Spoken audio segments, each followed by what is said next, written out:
আসসালামু আলাইকুম রহমতুল্লাহি বারাকাতু। ওয়ালাইকুম আসসালাম রহমতুল্লাহ। আপনারা সবাই ভালো আছেন? জি আলহামদুলিল্লাহ, জাকির ভাই আমরা ভালো আছি। আপনি কেমন আছেন? আমি আছি আলহামদুলিল্লাহ ভালো। আমার আসলে একটু ব্যস্ততা বেশি, কারণ একসাথে অনেকগুলি ক্লাস থাকে তো। এখন ডিপ্লোমা ক্লাসটা স্টার্ট হয়েছে ব্যাংকিং প্রফেশনাল এক্সামিনেশনের। ওইটা দুইটা কোর্সই কন্ডাক্ট করি আমি। ওই ফ্রাইডে স্যাটারডে বিকেলে এআইবিবির ক্লাস, রাতে জেআইবিবির ক্লাস, সকালবেলায় আবার সিডিসিএস এর ক্লাস, দুপুরবেলায় আবার ব্যাংক প্রমোশনের ক্লাস। সবকিছু মিলিয়ে আমার খুবই টাইট শিডিউল যায়। আহ, তার পাশাপাশি আলহামদুলিল্লাহ অফিস জব থাকে। তারপরেও আমি মানে সরি, আমার মনে হয় কালকে স্কেজুয়াল ছিল আপনাদের সাথে, কালকে একটু টাইম বাড়ার জন্য আমি কন্ট্যাক্ট করতে পারিনি সেশন। ফয়সাল ভাইয়ের সাথে আমার কথা হয়েছে। আমি যতটুকু সম্ভব হয় যতগুলি সেশন আপনাদের মোটামুটি একটু ট্রিকি বা কমপ্লিকেটেড, আমি আশা করছি ইনশাল্লাহ আই উইল কন্ডাক্ট। আমি আহ, ফয়সাল ভাইকে ওয়াদা করেছি ইনশাল্লাহ যতটুকু সম্ভব হয় আমি ইনশাল্লাহ ক্লাস কন্ডাক্ট করব।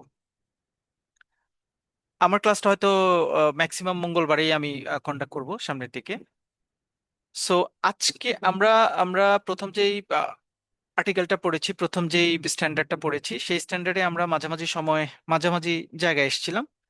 তো আমরা ওইটা আজকে স্টার্ট করবো না। আজকে একটু প্ল্যান করেছি আমি যে আজকে আমরা সরি স্ট্যান্ডার্ড নাম্বার 25টা শেষ করে ফেলবো একটানে। এইটা এই স্ট্যান্ডার্ডটা আপনাদের জন্য পরীক্ষায় একটা কোয়েশ্চেন এখান থেকে নর্মালি হয়। মানে লাইক মুদারাবা, মুশারাকা, মুরাবাহা, অথবা শেয়ার বন্ড, অথবা জাকাত, এই টাইপের আর্টিকেলগুলির মতো এই আর্টিকেলটা অত বেশি ইম্পর্টেন্ট না। মানে একদম একদম যে আমি খুব বেশি প্রিপারেশন নিতে হবে, ম্যাটিকুলাসলি নিতে হবে, এই টাইপের না এটা। এটা হচ্ছে কিছু কনসেপ্ট আপনি যদি একটু মাথায় রাখতে পারেন তাহলে এই আর্টিকেলটা সোজা। কিন্তু ফ্যাক্ট হচ্ছে কম্বিনেশন অফ কন্ট্রাক্ট শরিয়া স্ট্যান্ডার্ড নাম্বার 25-এ এই যে কন্ট্রাক্টের মধ্যকার কম্বিনেশন করা, কখন আপনি করতে পারবেন কখন করতে পারবেন না, এই ডিস্টিংগুইশ সিচুয়েশনটা যদি আপনি প্রপার ওয়েতে ধরতে না পারেন তাহলে কিন্তু আপনি এখানকার প্রশ্ন ভুল করবেন। সো আপনারা তো সিনপসিসটা পেয়েছেন, আমি ইনফ্যাক্ট সকালে শেয়ার করেছি, পেয়েছেন তো তাই না? গ্রুপে, আপনাদের গ্রুপে পেয়েছেন? জি পেয়েছি পেয়েছি। পেয়েছি। ওকে। আমি প্রথমত সিনপসিসে ইম্পর্টেন্ট লাইনগুলি মার্ক করেছি, যে কি জায়গাটাতে একটু এক্সট্রা এক্সাম্পল দিয়ে পড়া দরকার সেটা এক্সাম্পল দিয়ে ব্যাখ্যা করেছি।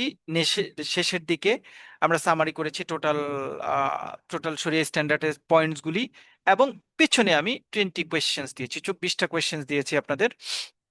সো আশা করছি যে সবকিছু মিলিয়ে আপনাদের মোটামুটি কভার আপ হয়ে যাবে। আর আরেকটা জিনিস আমি একটু এখন বলে রাখি, এটা হয়তো আহ, মানে আপনাদের আগে থেকে বলে রাখি, সেটা হচ্ছে আমি যে আর্টিকেলগুলি নিব definitely that will be note doubted.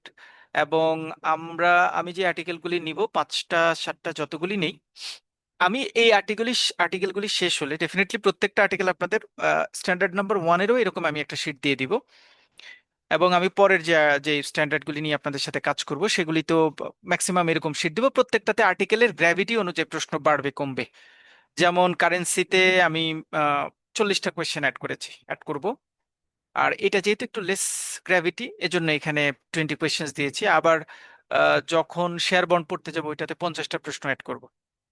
R finally আমি যতগুলি আর্টিকেল নিব, ফাইনালি নেওয়ার পরে আমি আরেকটা রিভিউ ক্লাস করব। ওই সবগুলি আর্টিকেল মিলে একটা রিভিউ ক্লাস থাকবে আমার এন্ড থেকে। এবং ওইটা আমি ফ্রি ক্লাস নিব, ওই ক্লাসটা আপনাদের সবার জন্য। সেইখানে আমি ভেরি ভেরি ইম্পর্টেন্ট লাইন বলতে একটা, ওই ক্লাসের নামই ভেরি ভেরি ইম্পর্টেন্ট ক্লাস। আমি যতগুলি আর্টিকেল পড়াবো শুধুমাত্র যে লাইনগুলি আপনাদের লাস্ট বেলা চোখ বুলে যেতে হবে এবং বেশি ইম্পর্টেন্ট লাইন, সেরকম লাইনগুলি নিয়ে শুধু একটা রিভিউ ক্লাস করবো আমি। এবং ওই ক্লাসটা আমরা এখন যে আলোচনা করছি তার ধরেন 15 থেকে 25% পড়া হবে, রিভিউ করবে এবং ইম্পর্টেন্ট লাইনগুলি রিভিউ করবে, যেটা আপনাদের শেষ বেলায় মানে লাস্ট রিভিউতে খুবই খুবই কার্যকর হবে। সো প্ল্যান ইজ ফাইনাল, যতটুকু আমি যেতে পারি, যতগুলি আর্টিকেল নিতে পারবো, যেহেতু আমার মানে সময় মিলিয়ে আমি আসলে একদমই একদমই ম্যাচ করতে পারি না। শুধুমাত্র মানে ফয়সাল ভাইয়ের সাথে উম, মানে মনের মিল আর সত্যিকার অর্থে ইসলামী ব্যাংকিং বা ইসলামিক অ্যাক্টিভিটির ফ্যাসিনেশনের জন্যই আমার আসলে ক্লাস নেওয়া। ওকে, উই আর স্টার্টিং। কারেন্সিতে আমরা বলেছিলাম স্কোপ অফ স্ট্যান্ডার্ড পড়া দরকার, এখানে কমপ্লিটলি পড়া দরকার নাই, একদমই আমরা দেখবই না, টোটালি দেখবো না। আমরা দুই থেকে শুরু করবো। এখানে concept of combination of contract. Combination মানে অনেকগুলি জিনিসকে একত্রে করা, যেটাকে কম্বাইন্ড বলতে বলি আমরা অন্য ওয়ার্ড দিয়ে, কম্বাইন্ড অথবা জাম্বল করা অথবা অ্যাকুমুলেট করা, আহ, যে যেভাবে বলি না কেন।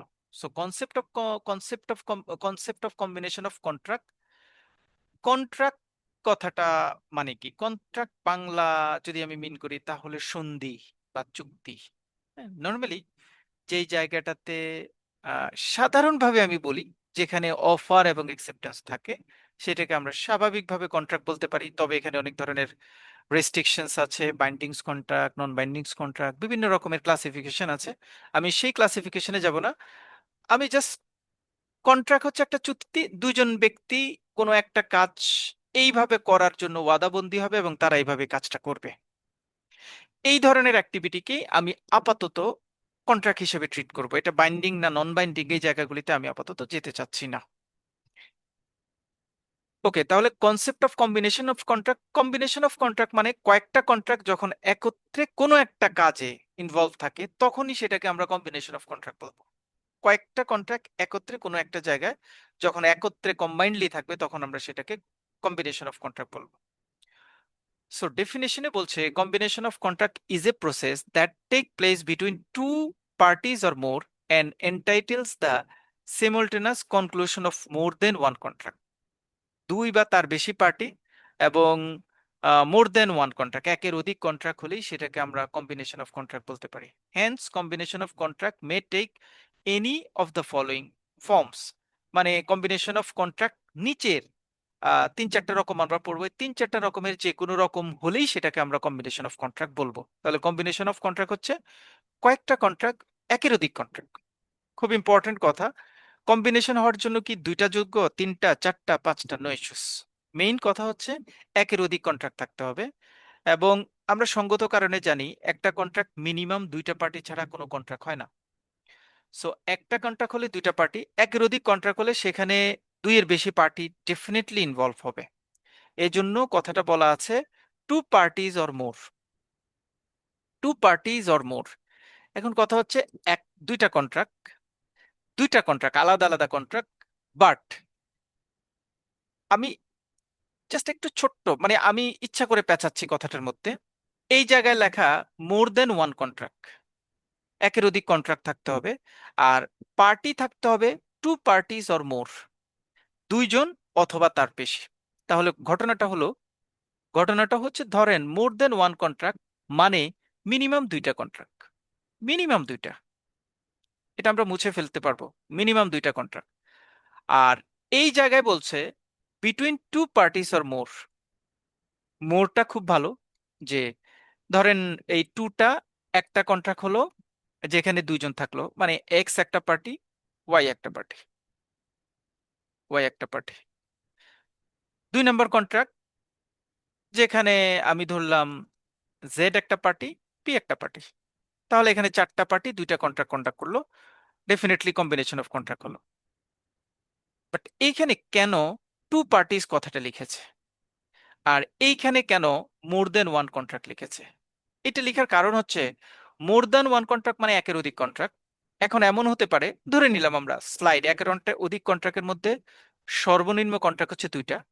সো দুইটা কন্ট্রাক্ট হলো এবং ওই দুইটা কন্ট্রাক্ট মিনিমাম দুইজন ব্যক্তি লাগবে ওই দুইটা কন্ট্রাক্ট সাইন করার জন্য। যেমন এক্স ওয়াই, এই কন্ট্রাক্টটাও যদি এক্স ওয়াই করে, নো ইস্যু, এই দুইটাকেও আমি কম্বাইন্ড কন্ট্রাক্ট বলতে পারবো। কারণ কম্বাইন্ড কন্ট্রাক্টের জন্য দুইটা কন্ডিশন বলেছে, একটা হচ্ছে মিনিমাম দুইটা কন্ট্রাক্ট, এখানে মিনিমাম দুইটা কন্ট্রাক্ট হয়েছে, এবং মিনিমাম দুইটা পার্টিস, এখানে যে দুইটা পার্টিস সেম একই পার্টি এখানে, বাট মিনিমাম দুইটা পার্টিস আছে। মিনিমাম দুইটা পার্টিস থাকতে পারে, কোনো অসুবিধা নাই, কিন্তু দুইয়ের অধিক পার্টি থাকলেও থাকতে পারে, কারণ এরা যদি ইন্ডিভিজুয়ালি আলাদা পার্টি হয় তাহলে দুইয়ের অধিক পার্টি থাকতে পারে, no no problem.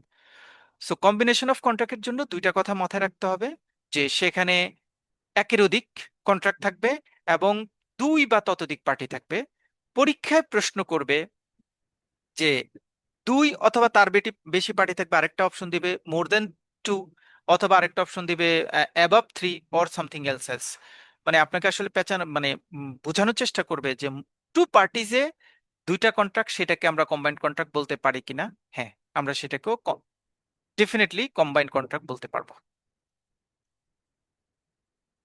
Next, combination more than one contract without imposing any of them as a condition in other and without prior agreement. Without prior agreement কথাটার অ্যারাবিক হচ্ছে মুয়াত্তা। হ্যাঁ, এটা আমরা একটু পরে আলোচনা করব, এটা নিয়ে ডিটেইল আমরা পরে আলোচনা করব, এখানে আমরা যাচ্ছি না। আমাদের বলা হচ্ছে যে কম্বাইন্ড কন্ট্রাক্ট কয়েক রকমের হতে পারে, সেই কয়েক রকমের ক্ষেত্রে কি হতে পারে, কম্বাইন্ড কন্ট্রাক্ট কয়েক রকম হতে পারে, সেটা কেমন হতে পারে। প্রথমে আমরা একটা এক্সাম দিলাম, মিস্টার এক্স গোস টু কার ডিলার, কন্ট্রাক্ট এক, হি বাইজ এ কার, $10,000 দিয়ে একটা কার কিনতে চাচ্ছে। Contract two, on the same day he separately rents a parking space from the same dealer.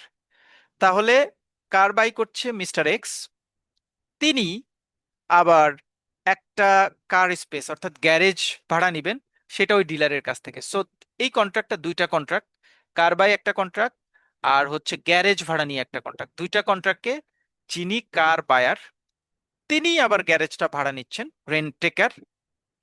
So একটা পার্টি এদিকে, আর যিনি কার সেল করছেন ডিলার, তিনি আবার তার গ্যারেজটা ভাড়া দিচ্ছেন। তার মানে দুইটা কন্ট্রাক্টই অনলি দুইটা পার্টি ইনভলভ, অনলি দুইটা পার্টি ইনভলভ।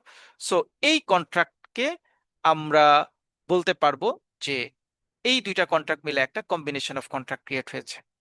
তবে এখানে একটা কথা আছে, সেটা হচ্ছে combination of more than one contract, মানে আমরা 2.1 এর 1 পড়ছি, মানে আমরা কন্ট্রাক্ট মানে কম্বিনেশন অফ কন্ট্রাক্ট কয় ধরনের করতে পারি।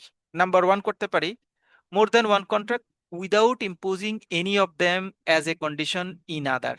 এই লাইনটুকু আমার জন্য ইম্পর্ট্যান্ট, যে আমি একের অধিক ব্যক্তিকে দিয়ে সেই কন্ট্রাক্টটা সাইন করতে পারি, অর্থাৎ একটা কন্ট্রাক্টের উপর আরেকটা কন্ট্রাক্ট ডিপেন্ডেবল না। এই জায়গাটাতে যেমন এই কন্ট্রাক্ট, একটা কন্ট্রাক্ট আরেকটা কন্ট্রাক্ট, একটা গাড়ি নেওয়া আর একটা হচ্ছে গ্যারেজ নেওয়া, this two are independent contract. Buying the car does not depend on renting the parking space. যদিও দুজন ব্যক্তি, কিন্তু গাড়ি কিনাটা একটা contract, on the other hand garage স্পেসটা নেওয়া হচ্ছে আরেকটা কন্ট্রাক্ট। তার মানে দুইটা কন্ট্রাক্ট ইন্ডিপেন্ডেন্ট। এই কথাটা এখানে বলার চেষ্টা করা হয়েছে, contract without imposing any of them as a condition in the আদার। একটার উপর আরেকটা কন্ডিশনাল না হলে সেই দুইটা কন্ট্রাক্টকে আমরা কম্বিনেশন অফ কন্ট্রাক্ট বলতে পারি। সো এক নম্বর পয়েন্ট আমরা মাথায় রাখলাম, কম্বিনেশন অফ কন্ট্রাক্ট মানে হচ্ছে কমপক্ষে দুইটা কন্ট্রাক্ট, কমপক্ষে দুইটা কন্ট্রাক্ট এবং কমপক্ষে দুইটা পার্টি, মোর পার্টি হইতে পারে, মোট পার্টি মোর কন্ট্রাক্ট হতে পারে। বাট ওই কন্ট্রাক্টগুলি একটা যদি আরেকটার উপর ডিপেন্ডেবল না হয়, তারপরও যদি ওই দুইটা কন্ট্রাক্ট একত্রে সংগঠিত হয়, তাহলে ওই দুইটা কন্ট্রাক্টকে আমরা কম্বিনেশন অফ কন্ট্রাক্ট বলতে পারবো। প্রথম পয়েন্ট হচ্ছে একটা আরেকটার উপর ডিপেন্ডেবল না। এবার 2.1.2 তে যাচ্ছি, combining more than one contract while imposing some of them as condition in the other without prior agreement to do so. এমন হতে পারে, এমন হতে পারে যে দুইটা কন্ট্রাক্ট, মিনিমাম দুইটা কন্ট্রাক্ট, এবং ওই কন্ট্রাক্ট দুইটা একটা আরেকটার উপর dependable without prior agreement to do so. মানে আমি কন্ট্রাক্ট করতে গিয়েছি, কন্ট্রাক্ট করতে যাওয়ার পরে আমি একটা কন্ট্রাক্ট করার পরে আরেকটা কন্ট্রাক্ট করেছি। সো এই দুইটা কন্ট্রাক্ট একটা আরেকটার উপর ডিপেন্ডেবল হলে সেটাকেও আমরা কম্বিনেশন অফ কন্ট্রাক্ট বলতে পারি। এক্সাম্পলটা দিব, তারপরে আমরা মানে লাইনে জাকির যাব। ভাই, জাকির ভাই সরি একটু ইয়ে করলাম আর কি। একটা জিনিস যদি একটু ক্লিয়ার করতেন আর কি, ধাক্কা খাচ্ছি একটা জায়গায়।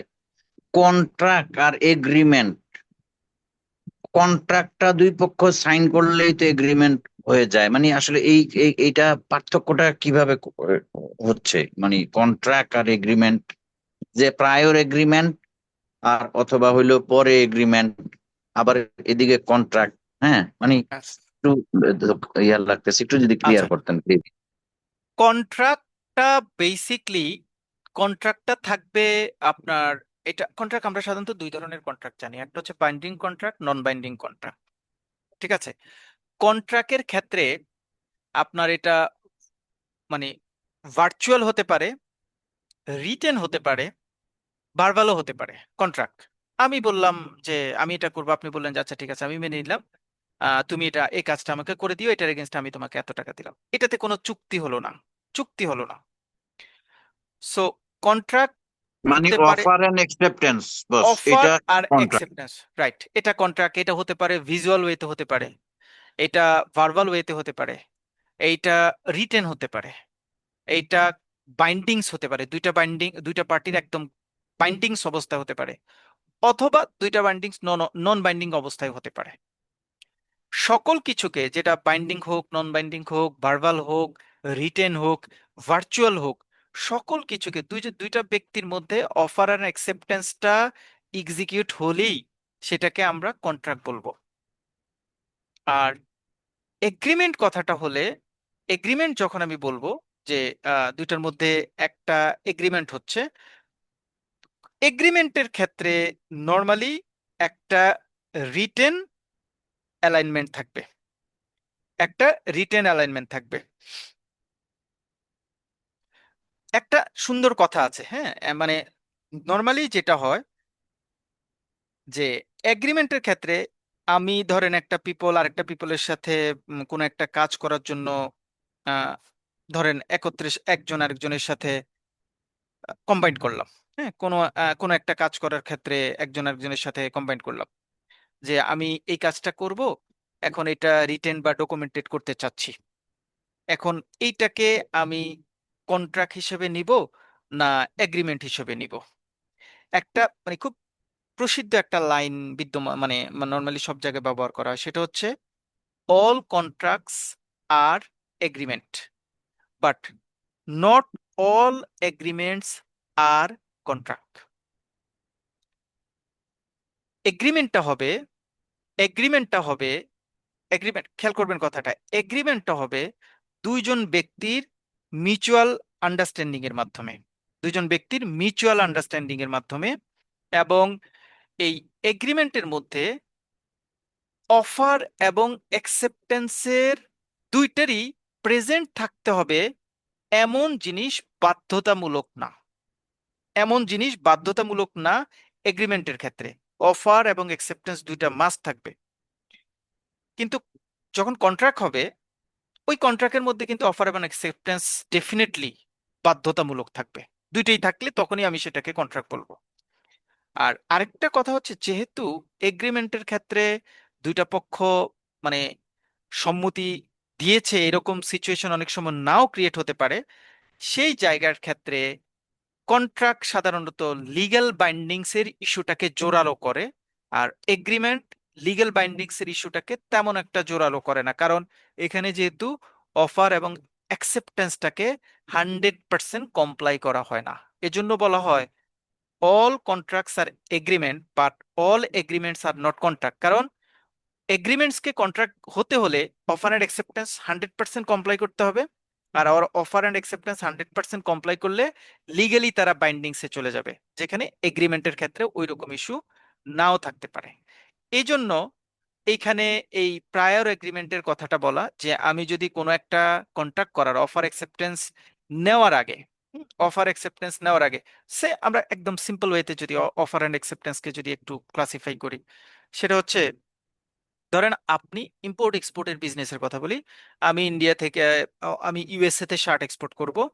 তো যার কাছে শার্ট এক্সপোর্ট করব তার সাথে আমার একটা প্রোফর্মা ইনভয়েস সাইন হয়েছে, আমরা সবাই চিনি proforma invoice, sales contract sign হয়েছে।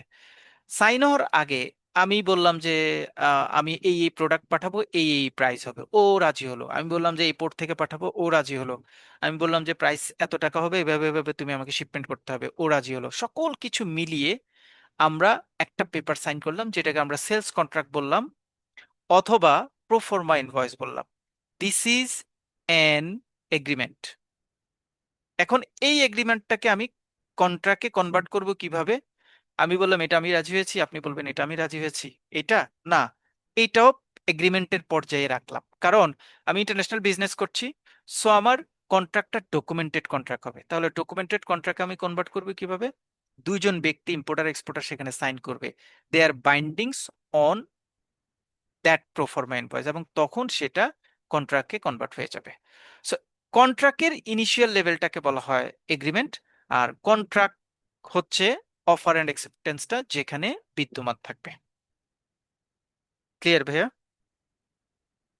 Thank you, thank you. Okay. So আমরা কন্ট্রাক্ট নিয়ে পড়ছি। এখানে আমরা বলার চেষ্টা করছি একাধিক কন্ট্রাক্ট, যেখানে একটা কন্ট্রাক্ট আরেকটা কন্ট্রাক্টের উপর ডিপেন্ডেবল। ডিপেন্ডেবল থাকতে পারে, আগে বলছি একটা কন্ট্রাক্ট আরেকটা কন্ট্রাক্টের উপর ডিপেন্ডেবল না, বাট ওই কন্ট্রাক্টগুলি যদি কম্বাইন্ডলি হয় তাহলে সেটাকে আমরা কম্বাইন্ড কন্ট্রাক্ট বলতে পারি। 2 নম্বর পয়েন্টে বলছি যে একের অধিক কন্ট্রাক্ট একত্রে কম্বাইন্ড হলো, এবং একটা কন্ট্রাক্ট আরেকটা কন্ট্রাক্টের উপর ডিপেন্ডেবল হতে পারে।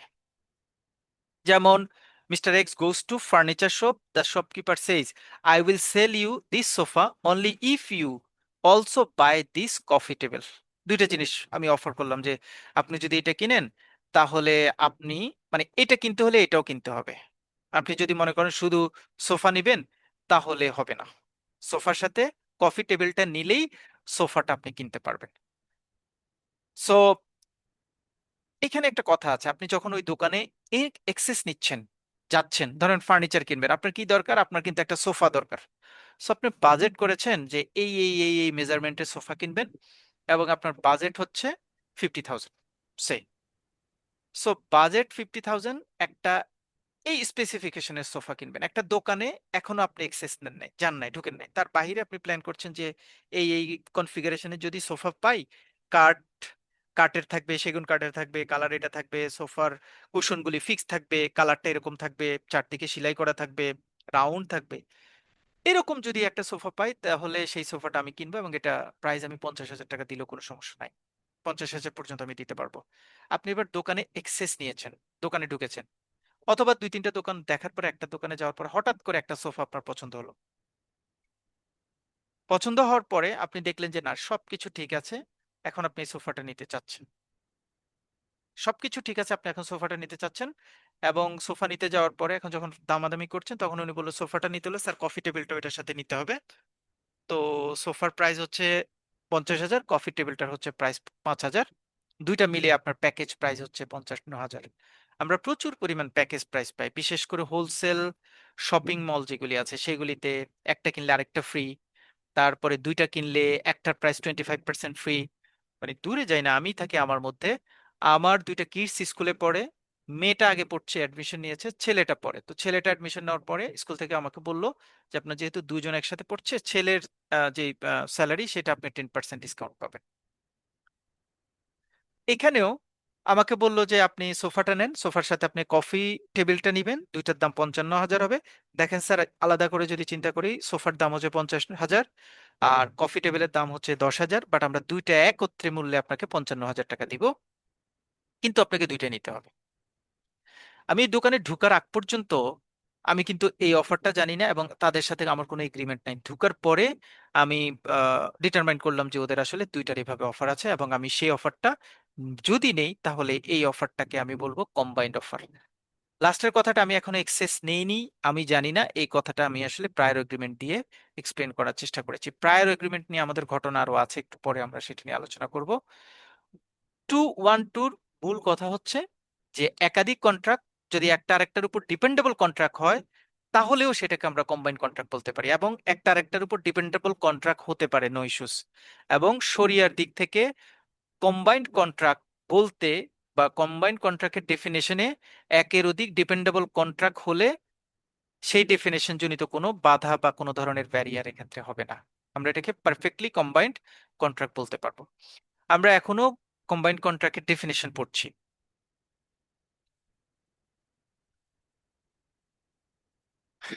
ওকে, 213, combining more than one contract subject to prior agreement, যেটাকে আমরা মুয়াত্তা বলছি, মুয়াত্তা, but without imposing any of them as a condition in the other. একটু স্লাইডলি ল্যাঙ্গুয়েজটা change, combining more than one contract subject to prior agreement.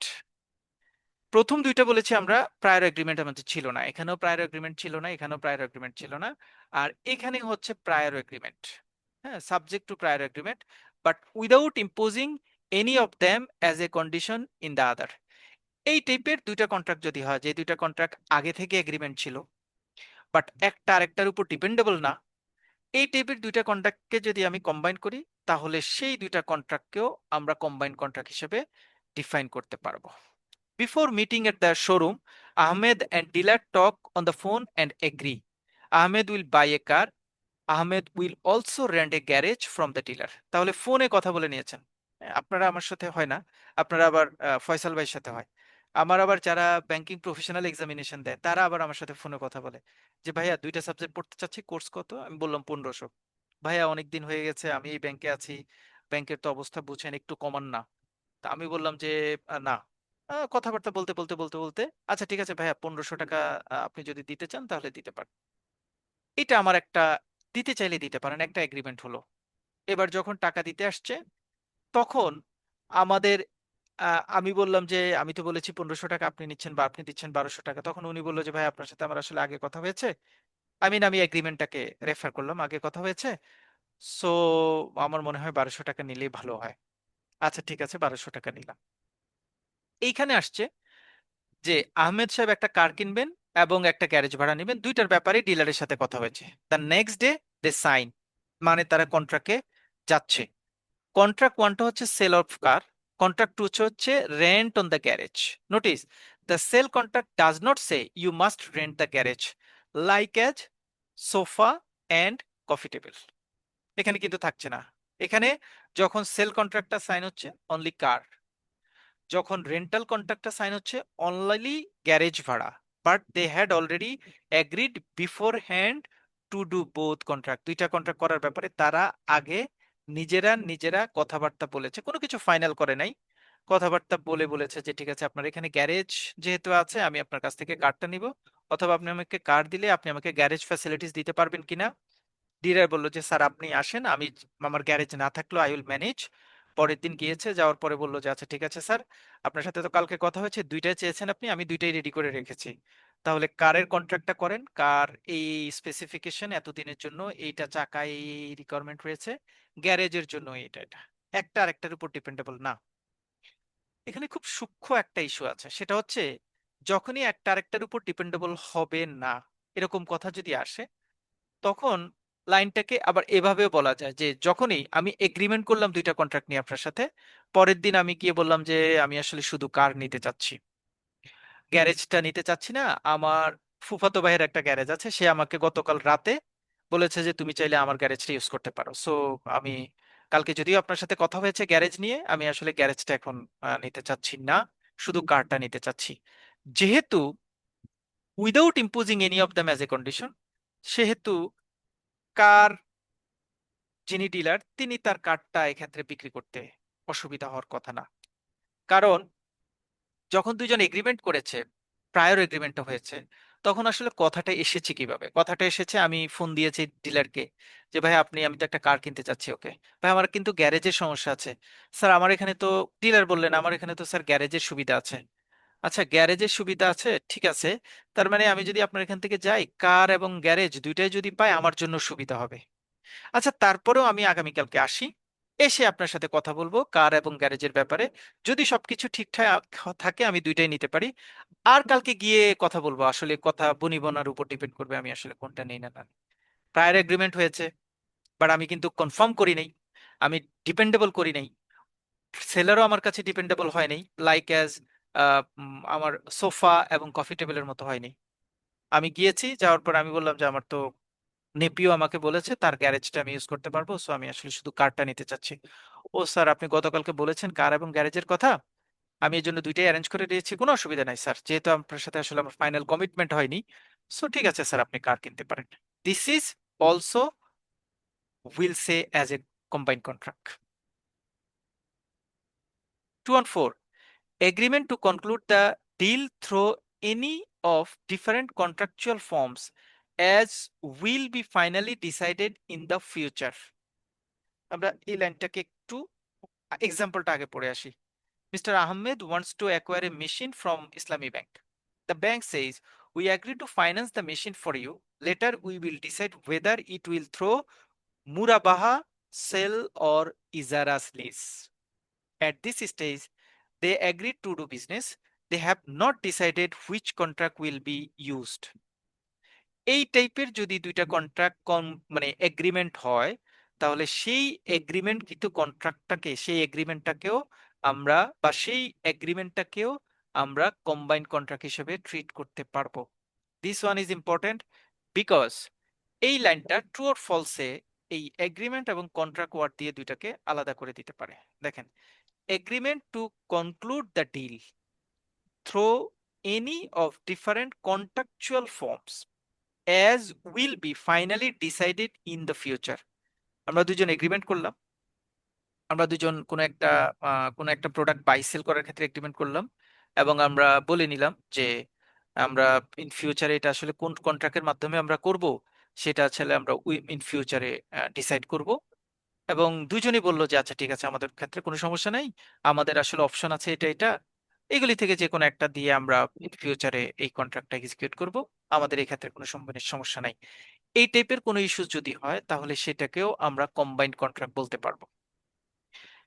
Agreement to conclude, agreement to conclude the deal through any of different contractual form as will be finally decided in future.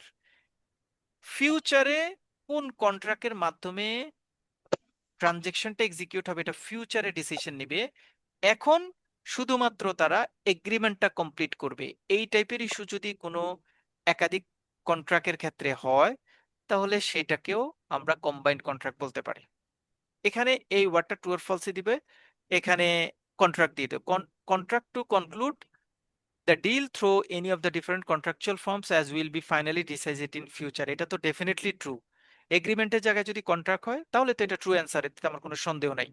কিন্তু agreement এবং কন্ট্রাক্টের মধ্যে আমরা যে ডিস্টিংশনটা বুঝেছি, সেই জায়গাটায় যদি agreement ওয়ার্ডটা লেখে, তাহলে আপনার আমার মধ্যে একটা সন্দেহ ক্রিয়েট হতে পারে। এগ্রিমেন্ট বলেছে, আবার বলেছে কন্ট্রাক্টও নাকি ইন ফিউচারে কমপ্লিট হবে, সেক্ষেত্রে এটাকে কি আমরা সত্যিকার অর্থে কম্বাইন্ড কন্ট্রাক্ট বলতে পারি?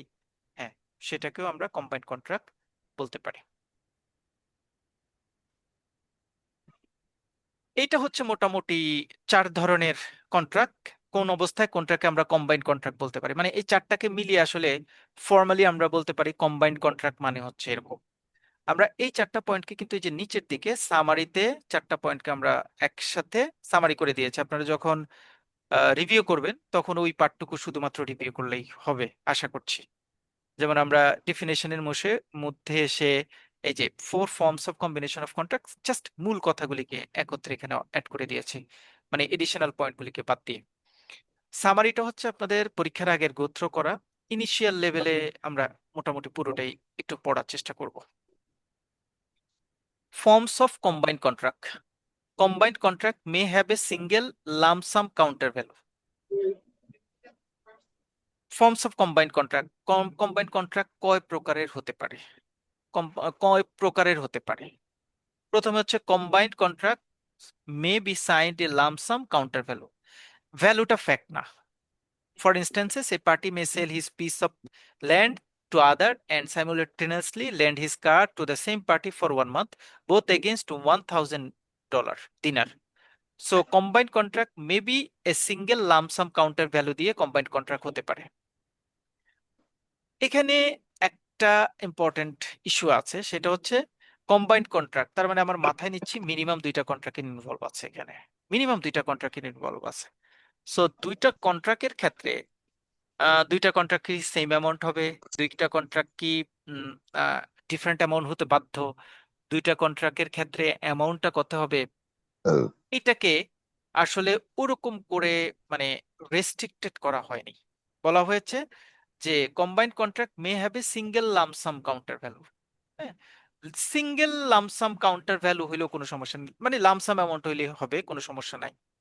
যেমন আমাদের এখানে দুইজন ব্যক্তি যে দুইটা কন্ট্রাক্ট সাইন করেছে, mister X enter into two contract with Karim, দুইজন contract holder. Sales contract, Ahmed sells his land. Rental contract, Ahmed rents his car to Karim for 1 month। Instead of saying land price হচ্ছে 800 দিনার আর কারেন্ট রেন্ট হচ্ছে 200 dinar, they simply agree both contracts together cost হচ্ছে 1000। কোনো সমস্যা নাই, এই টাইপের যদি হয় তাহলে আমরা এই দুইটা কন্ট্রাক্ট করতে পারি, এক্ষেত্রে আমার কোনো সমস্যা নাই। সো যদি দুইটা কন্ট্রাক্টের কাউন্টার ভ্যালুটা লামসাম হয় তাহলে সেই কন্ট্রাক্টের ক্ষেত্রে সেটাকে কম্বাইন্ড কন্ট্রাক্ট হিসেবে আমরা ট্রিট করতে পারি। এখানে যে দুইটা কন্ট্রাক্ট হয়েছে, প্রথম কন্ট্রাক্টটা হচ্ছে সেলস কন্ট্রাক্ট, দ্বিতীয় কন্ট্রাক্টটা যেহেতু আমি তার গাড়িটা নিয়েছি, সো দ্বিতীয় কন্ট্রাক্টটাকে আমরা বলছি লিজ কন্ট্রাক্ট। দুইটা contract sales plus lease contract, one combined payment, 1000 dinar দিয়ে আমি দুইটা কন্ট্রাক্ট একত্রে কম্বাইন করে দিতে পারছি। No separate price is given for each contract. দুইটা কন্ট্রাক্টের জন্য আলাদা কোনো দাম দেওয়ার দরকার নেই, দুইটা কন্ট্রাক্টকে আমরা একটা লামসাম অ্যামাউন্ট দিয়ে সেটেল করে দিতে পারি।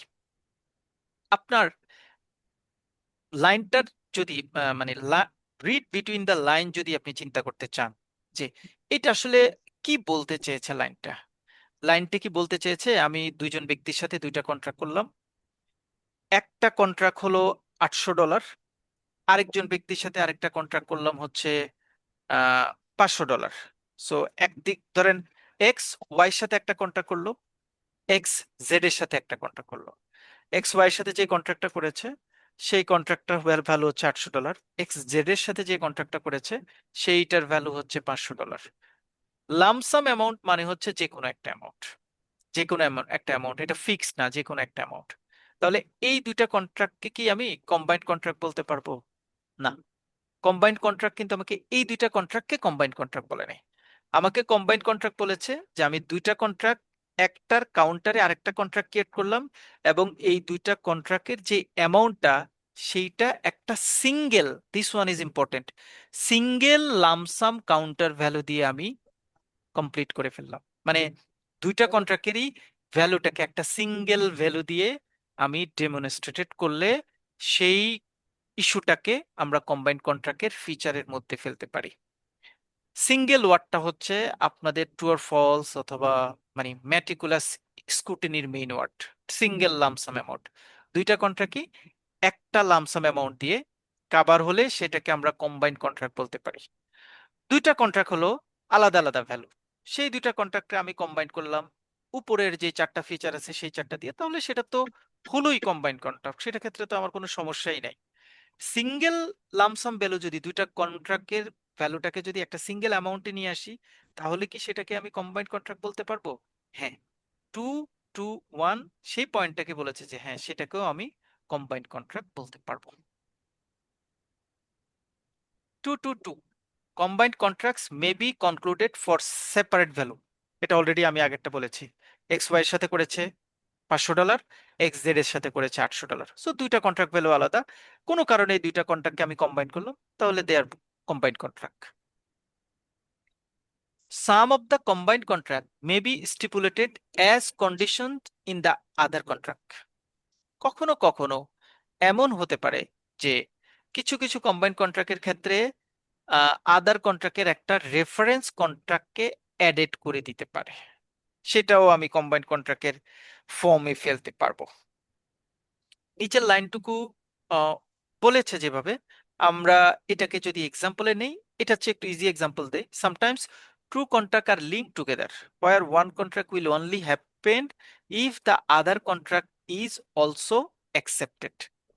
In simple word, I will agree to contract A only if you also agree to contract B. Here, one contract becomes a condition for the other. Example আমরা যে মানে একটু আগে যে এক্সাম্পলটা দিয়েছি, একটা সেলস কন্ট্রাক্ট এবং একটা রেন্ট কন্ট্রাক্ট, একটা কন্ট্রাক্ট যদি আরেকটা কন্ট্রাক্টের উপর ডিপেন্ডেবল হয় তাহলে আমি ওই কন্ট্রাক্টকে কন্ট্রাক্ট ফর্মে ট্রিট করতে পারি। মানে এমন হতে পারে যে ডিপেন্ডেবল কন্ট্রাক্ট হিসেবে একটা কন্ট্রাক্ট আরেকটা কন্ট্রাক্টের উপরে অ্যাডেড হতে পারে। 2 to 3 পর্যন্ত আমরা আসলে যা আলোচনা করেছি, 7টা 8টা লাইনের বেশি কোনো ওয়ার্ড আপনাদের এখানে ম্যাটিকুলাসলি মনে রাখতে হবে না।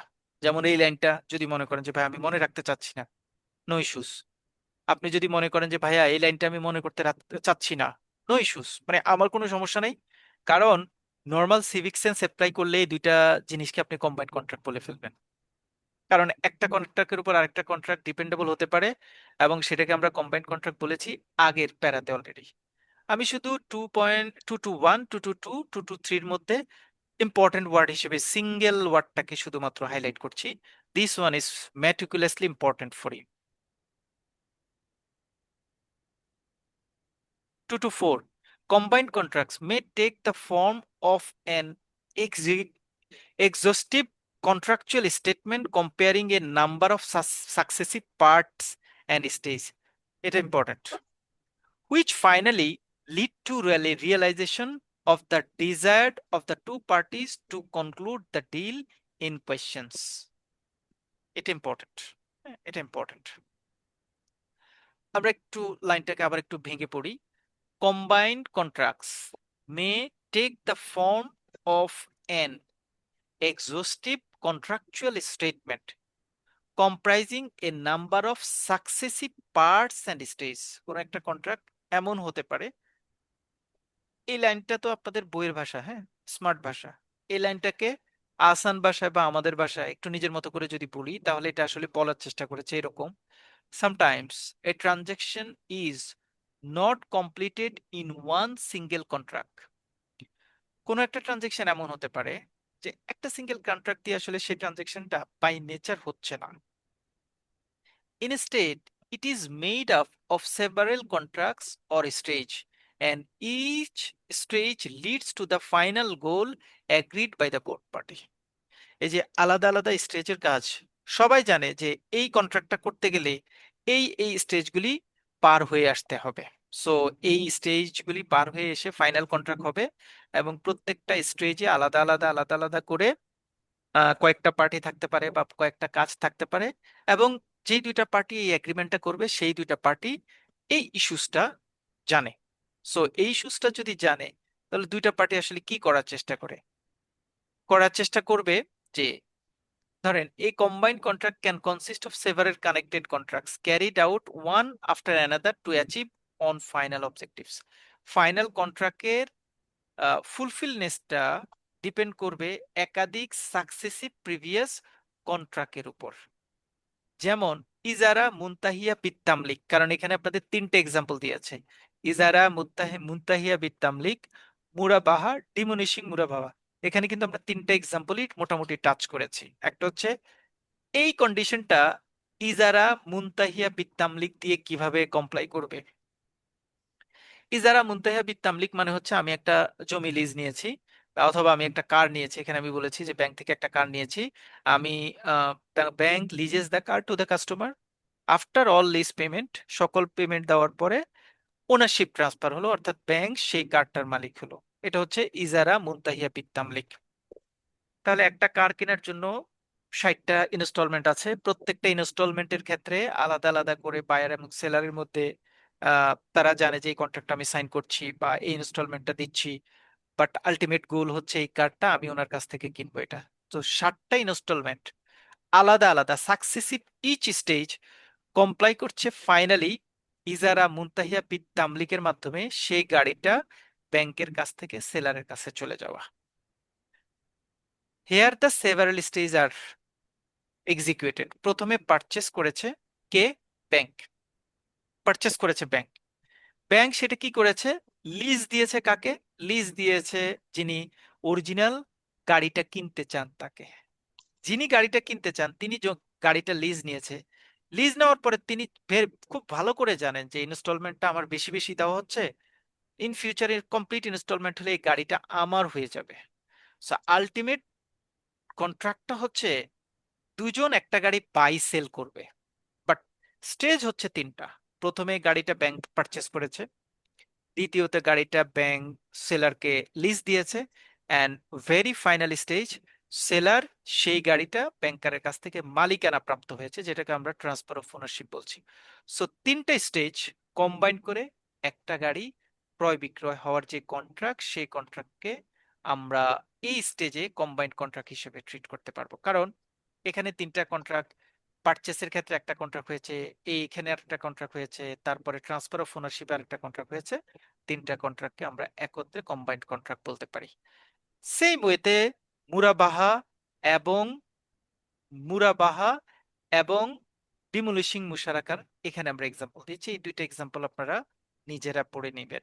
সো এখানে পরীক্ষায় আসে যেটা, যে নর্মাল ওয়েতে প্রশ্নটা যেটা করে সেটা হচ্ছে যে একাধিক একাধিক সাকসেসিভ পার্টের মাধ্যমে একটা ফাইনাল কন্ট্রাক্ট এক্সিকিউটেড হয়েছে, তাহলে ফাইন্যান্স কন্ট্রাক্ট এক্সিকিউটেড হওয়ার আগের যে সাকসেসিভ পার্টগুলিকে আছে সেই পার্টগুলি মিলিয়ে ফাইনাল কন্ট্রাক্টগুলিকে আমরা কি কম্বাইন্ড কন্ট্রাক্ট বলতে পারি কিনা? হ্যাঁ, বলতে পারি।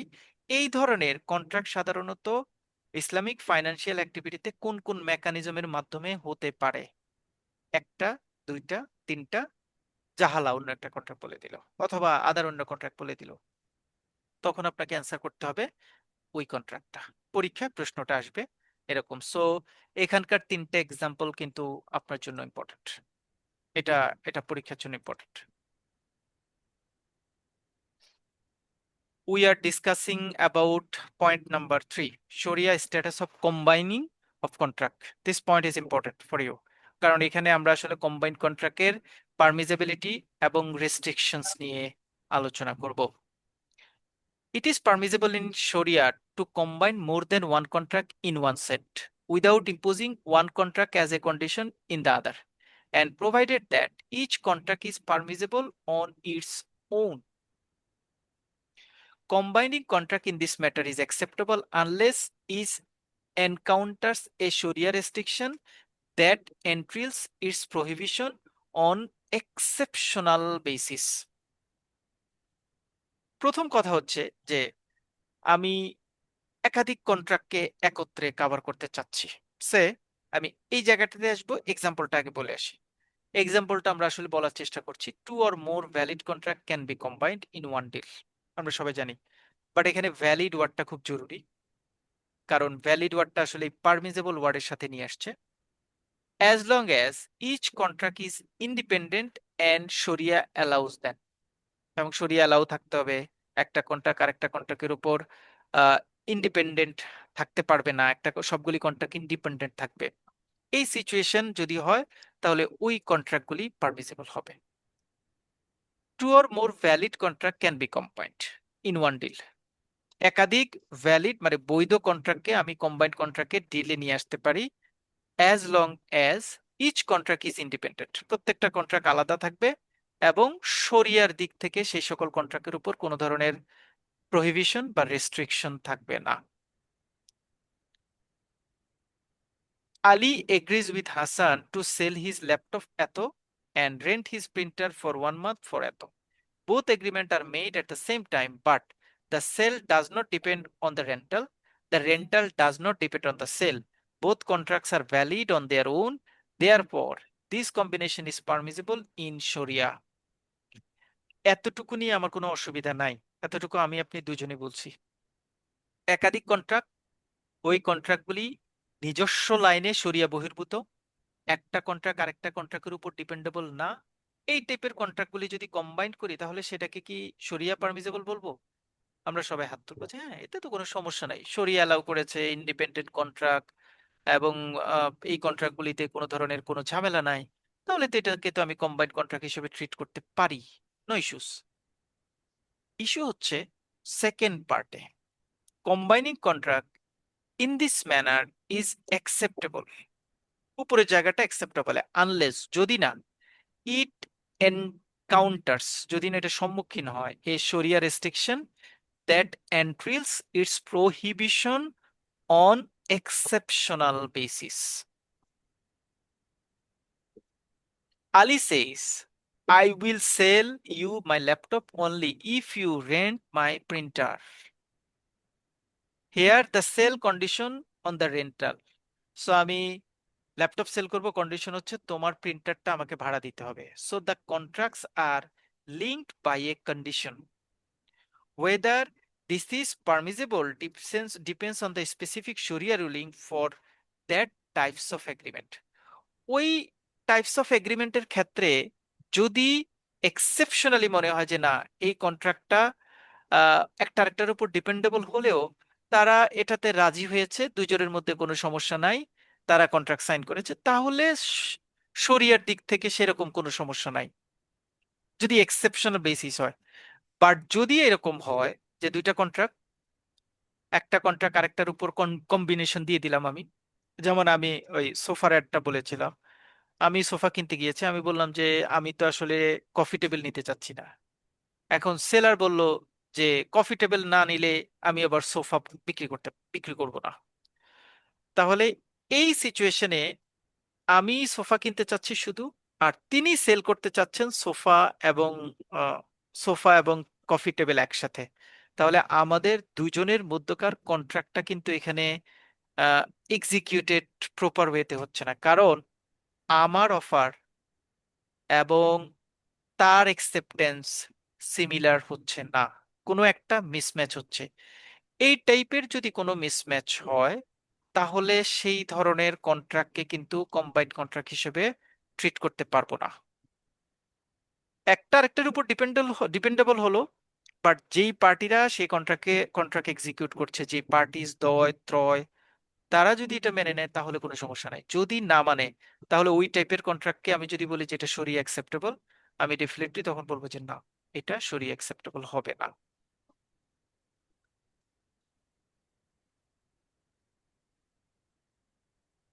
এখানে একটা কথা একটু আমি যে দেখেন, একটা মেমোরি ট্রিক বলতে একটা ওয়ার্ড লিখেছি। অ্যালাউড হচ্ছে কম্বাইন্ড বাট ইন্ডিপেন্ডেন্ট, আর নট অ্যালাউড হচ্ছে generally combined with condition the violate Sharia. The violation Sharia মানে হচ্ছে, এখানে কিন্তু মনে রেখেন কম্বাইন্ড উইথ কন্ডিশন হলে কিন্তু আহ, সমস্যা নাই যদি সকল পার্টি এটা এগ্রি করে। বাট আমি কন্ডিশনাল করলাম এবং সেটা এক পার্টি আরেকটা পার্টির উপর ডিপেন্ডেবল হলো, এবং এক পার্টি আরেকটা পার্টির কন্ডিশনকে যদি একসেপ্ট না করে, তার মানেই শরিয়াটা ভায়োলেট করে, এবং শরিয়া ভায়োলেট করে বলেই সেটা হচ্ছে অ্যাকসেপ্টেবল হবে না। সো এবার আমরা যাব পয়েন্ট নাম্বার 4। এটা আমাদের পয়েন্ট নাম্বার 4 হবে। পয়েন্ট নাম্বার 4 এর 1, কন্ট্রাক্ট কম্বাইনিং। এখানে 4-এ পড়তে চাচ্ছি শরিয়া controls on combination of contracts. হ্যাঁ, শরিয়া controls on combination of contracts, অর্থাৎ কম্বিনেশন অফ কন্ট্রাক্টের ক্ষেত্রে বিভিন্ন ধরনের আহ, যদি কোনো ধরনের মিসম্যাচ অথবা কোনো ধরনের এরর ক্রিয়েট হয়, তাহলে সেই এররগুলিকে আমরা কিভাবে সলভ করব, সেই সলভের ইস্যুটাকে আমরা এই নাম্বারে হচ্ছে আলোচনা। 4 নাম্বার কিন্তু আপনাদের পরীক্ষার জন্য খুব important. 4-এর 1, contracts combining should not include the ceases that are explicitly banned by Sharia, like combining sale and lending in one contract. Do not combine contracts that Sharia has specifically prohibited. মানে এটা example দিয়ে পড়বো আমরা, কিন্তু এটা আমরা নিজেরাও বুঝতে পারছি যে শরিয়া যে কন্ট্রাক্টটাকে এক্সপ্লিসিট এবং ইমপ্লিসিট, এই দুটো ওয়ার্ড এই স্ট্যান্ডার্ডে অনেক বেশি ব্যবহার করা হয়। এক্সপ্লিসিট মানে হচ্ছে যেটা ক্লিয়ার, ভিভিড, সুস্পষ্ট, আর ইমপ্লিসিট মানে হচ্ছে যেটা সুস্পষ্ট না, ক্লিয়ার না। সো যদি দুইটা কন্ট্রাক্ট বা একাধিক contract combining should not include the these that are explicitly banned by Sharia, like combining sale and lending in one contract. Sale করলাম এবং ল্যান্ড কন্ট্রাক্ট একটা কন্ট্রাক্ট, এবং শরিয়া যেটি যদি এটাকে রেস্ট্রিক্টেড করে দেয়, তাহলে ওই ধরনের কম্বাইন্ড কন্ট্রাক্ট আমরা করতে পারবো না। আমরা এক্সাম্পল দিয়ে আবার লাইনটা পড়বো। Do not combine contract that Sharia has specifically prohibited. Example, sale plus loan not allowed. কেন অ্যালাউড না সেটা একটু দেখি। Ali says to Hasan, I will lend you 1000 taka only if you buy my phone for $60, or I will sell you my phone only if you take a loan from me.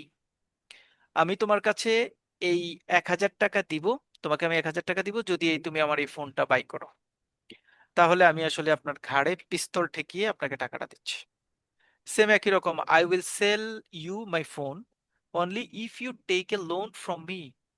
আমি আপনাকে আপনাকে ফোনটা দিব যদি আপনি আমার কাছ থেকে লোন নেন। তাহলে আমার একটা ফোন দরকার, কিন্তু আপনার কাছ থেকে ফোনটা নিতে গেলে আমার কন্ডিশন থেকে যাচ্ছে যে আমি আপনার কাছ থেকে লোন নিতে হবে।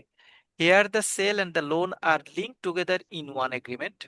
This combination is explicitly prohibited in sharia because বিকজটা খুব important, it may lead to unfair benefits, exploration or hidden interest or riba. তাহলে এই যে শরিয়া ব্যান্ড কথাটার মানে ফার্দার এক্সটেন্সিভ এক্সপ্লেনেশন হচ্ছে কেন আমি শরিয়া প্রহিবিটেড অ্যাক্টিভিটিস গুলিকে এই ধরনের কন্ট্রাক্টে অ্যাড করব না, বিকজ এই ধরনের কন্ট্রাক্টগুলি একটার সাথে আরেকটার রিবা, আনফেয়ার বেনিফিটস অথবা অথবা market change, market collapse, monopoly types activities গুলি জড়িত থাকে। পরীক্ষায় আপনাদের এখানে কিন্তু sell and lending in one contract এই টাইপের এক্সাম্পলই পরীক্ষা কিন্তু আপনাদের দিবে, যে আমি একটা সেল করব সেটার সাথে সেই কন্ট্রাক্টেরই বাইব্যাক আমি একটা ল্যান্ডের যে কথা যদি বলি, তাহলে ডেফিনেটলি এটা শরিয়া অ্যালাউ করবে না। কারণ এটার মধ্যে একটা পক্ষের এডিশনাল ইন্টারেস্ট আছে। কোন পক্ষ? যিনি সেল করতে চাচ্ছেন। কিরে ভাই, তোমার কাছ থেকে আমি মোবাইলে নিব, আবার তোমার কাছ থেকে আমি টাকা ধার নিতে হবে, তাহলে হলো কি? তোমাকে আমার টাকা ধার দিতে হবে, তাহলে এটা তো কোনো কন্ট্রাক্ট হলো না, বা এটা তো আমার উপর আসলে জুলুম করা হলো। তার মানে একটা পার্ট, একটা পোর্শন এডিশনাল বেনিফিটস নেওয়ার ক্ষেত্রে সেল এবং লেন্ডিং কন্ট্রাক্ট একত্রে যদি করা হয়, তাহলে সেই ধরনের কন্ট্রাক্ট শরিয়া অ্যালাউ করে না। এবং শরিয়া করে না মানে হচ্ছে এটা স্পেসিফিকলি শরিয়া prohibited. 4.2, it should not be used as a trick for committing riba such as agreement between two parties to practice বাই আল ইনা অর রিবা আল ফদল। অর্থাৎ আমি দুইটা কন্ট্রাক্ট করলাম একটা ট্রিক করে, এবং যে কন্ট্রাক্টের ভিতরে আমি ইনারলি বাই আল ইনা এবং রিভার ফদলটা অ্যাড করে দিয়েছি, এই টাইপের যদি কোনো কম্বাইন্ড কন্ট্রাক্ট করি, তাহলে সেই কন্ট্রাক্টও আসলে শরিয়া সম্মত হবে না, ইসলাম প্রহিবিটেড হবে।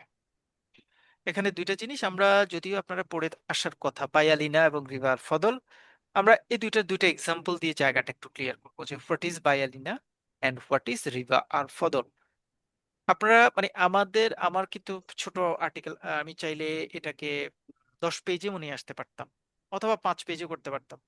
এখানে কিছু রেফারেন্স এডিশনালি আমি অ্যাড করেছি, যে রেফারেন্সগুলি will give you additional support. কারণ আমি যখন পড়েছি, আমি 17, 18 না 19 নাম্বার আর্টিকেল গিয়ে বায়াল ইনা এবং রিভাল ফদলটা ক্লিয়ার বুঝতে পেরেছিলাম। এর আগে বিভিন্ন জায়গায় লেখা ছিল, মানে ওখানে শুধু তো লেখা আছে, ওটা ডিটেল আর ওখানে বলা নাই।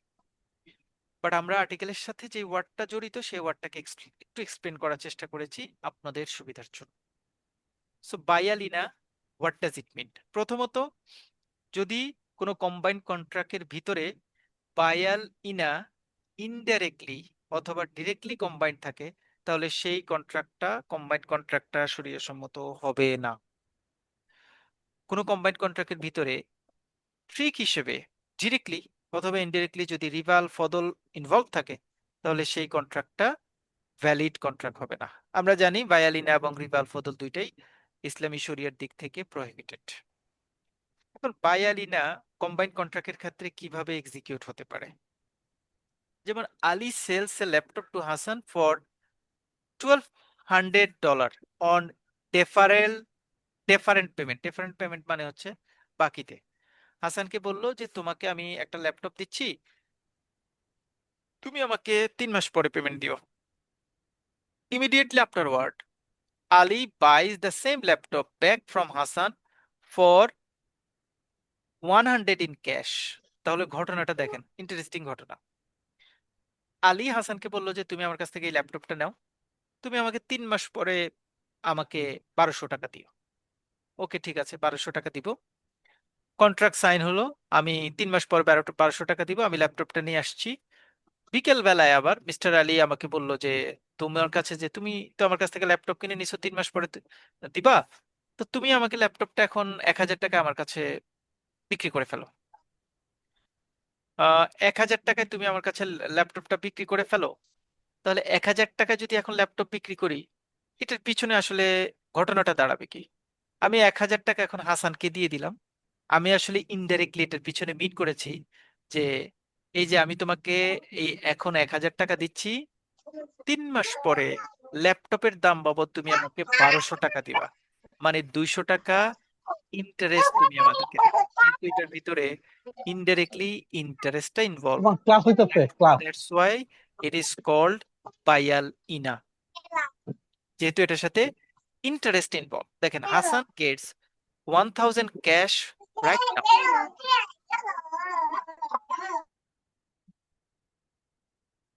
Hasan gets 1000 cash right now. Hasan must pay 12,000 later, 3 মাস পর তাকে অবশ্যই 1200 টাকা দিতে হবে। The sales contract are only a trick to create a loan with extra money, মানে রিভার ইনভলভমেন্ট রয়েছে। দ্যাটস ওয়াই এই ধরনের এই রিবা আল নাসিয়া বা রিবা আল ইনা যদি কোনো কন্ট্রাক্টের মধ্যে ইনভলভ থাকে, তাহলে সেই কন্ট্রাক্টটা হচ্ছে আসলে রিবা বা ইন্টারেস্টের ট্রিক। এই ধরনের কম্বাইন্ড কন্ট্রাক্ট শরিয়া অ্যালাউ করে না। রিবা আল ফদল যদি আমরা বলি, রিবা আল ফদল, Ahmed exchange 100 grams of gold today for এত গ্রামস অফ গোল্ড লেটার। আমরা জানি রিবা আল ফদল হচ্ছে একটা প্রোডাক্টের ক্ষেত্রে এটা ব্যবহার করা হয়, অর্থাৎ একটা প্রোডাক্টের এগেনস্টে আরেকটা প্রোডাক্ট, আমি একটা প্রোডাক্ট এখন এক্সচেঞ্জ করবো, ইন ফিউচারে আপনিও আমাকে ওইটার এক্সচেঞ্জে প্রোডাক্টই দিবেন। আমি 100 গ্রাম গোল্ড এখন তাকে দিলাম, 3 মাস পরে বললাম যে আপনি আমাকে 120 গ্রাম গোল্ড দিবেন, তাহলে এখানে তো আমি ফেয়ার হতো, রিভাল ফদল হতো না যদি আমি 100 গ্রাম তাকে দিতাম, 3 মাস পর 100 গ্রামে রিটার্ন নিতাম, তাহলে এটা রিভাল ফদল হতো না। বাট যেহেতু ইন ফিউচারের এক্সচেঞ্জে 20 গ্রাম বেশি, সো আমি এক্সট্রা এক্সট্রা বেনিফিটস এখানে নিয়েছি, সো এটাকে আমরা রিবা আল ফদল বলতে পারি। রিবা আল ফদল ডেফিনেটলি শরিয়া প্রহিবিটেড, এই জন্য এটাকেও, এই ধরনের কন্ট্রাক্টকেও আমরা অ্যালাউ করব না। 4.3, it should not be used as an excuse for practising riba. কোনো কারণে কোনো জায়গায় যদি রিবা প্র্যাকটিস করার জন্য কোনো মানে ছুতা খোঁজা হয়, অথবা কোনো ধরনের বন্দোবস্ত করা হয়, কোনো ধরনের প্ল্যান করা হয়, তাহলে যেটা যদি আমি বুঝতে পারি যে এখানে আসলে রিভার ছোঁয়া আছে বা রিভার প্র্যাকটিস আছে, তাহলে সেটাও শরিয়া অ্যালাউ করবে না। এটা অনেক বড় লাইন, হ্যাঁ এটা অনেক বড় লাইন, এবং এখানে একটা এক্সাম্পল দিয়েছে, একটা হাউস রেন্টের এক্সাম্পল দিয়েছে, এবং সেই কথার ক্ষেত্রে কিছু এক্সাম্পলের পার্ট এখানে নিয়ে আসছে। আমরা একটু পড়ি, the two parties could misuse for instances contracts combining when they conclude a lending contract that at the same time facilitates some other compensationary gains to them. আমরা যদি দুইটা কন্ট্রাক্ট করলাম এবং এই কন্ট্রাক্টের ভিতরে ইনারলি আরেকটা কথা মনে বলে দিলাম যে এটার পিছনে একটা একটা ইনার ইন্টারেস্ট বেইজ অ্যাক্টিভিটিস যদি হাইড করানো থাকে, তাহলে সেটা কিন্তু রিভার এক্সিস্টেন্স মিট করে।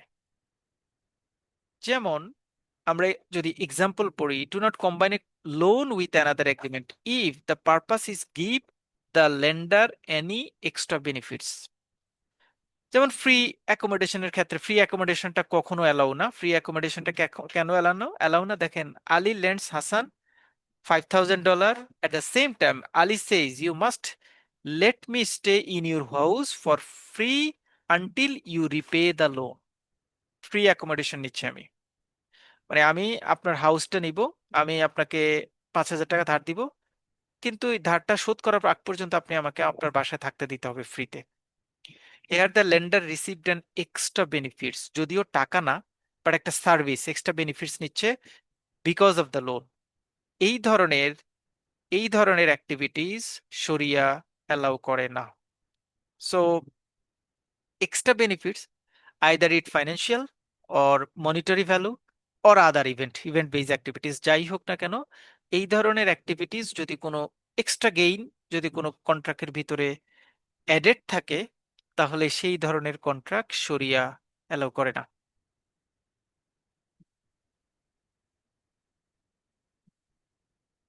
প্রথমের এক্সাম্পলটা বলেছে অ্যাকোমোডেশনের কথা, আমরা যেটা প্রথম পার্টে বলেছি যে হাউসে আমি 5,000 টাকা ধার দিয়ে বললাম যে আপনাকে বাসায় আমাকে থাকতে দিতে হবে। এটা এমন হতে পারে, should grant him a present, আমি তাকে একটা গিফটেরও অফার করতে পারি, যে আমি আপনাকে একটা গিফট দিলাম, আহ, আপনি আমাকে টাকা দিলে আমি আপনাকে গিফট দিলাম। যেমন আহমেদ লেন্ডস করিম এত and says you must give me a watch as a gift when you repay the loan.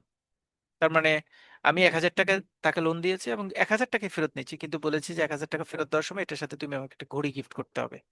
So যদি কোনো অ্যামাউন্টের সাথে এক্সটার্নাল গিফট অথবা বোনাস অন্য কোনো কিছু আমি ট্রিট করি, ডিজায়ার করি, তাহলে সেই ধরনের কন্ট্রাক্ট আসলে রিভার ইনভলভমেন্ট থাকে, এবং এই ধরনের কন্ট্রাক্ট শরিয়া অ্যালাউ করে না।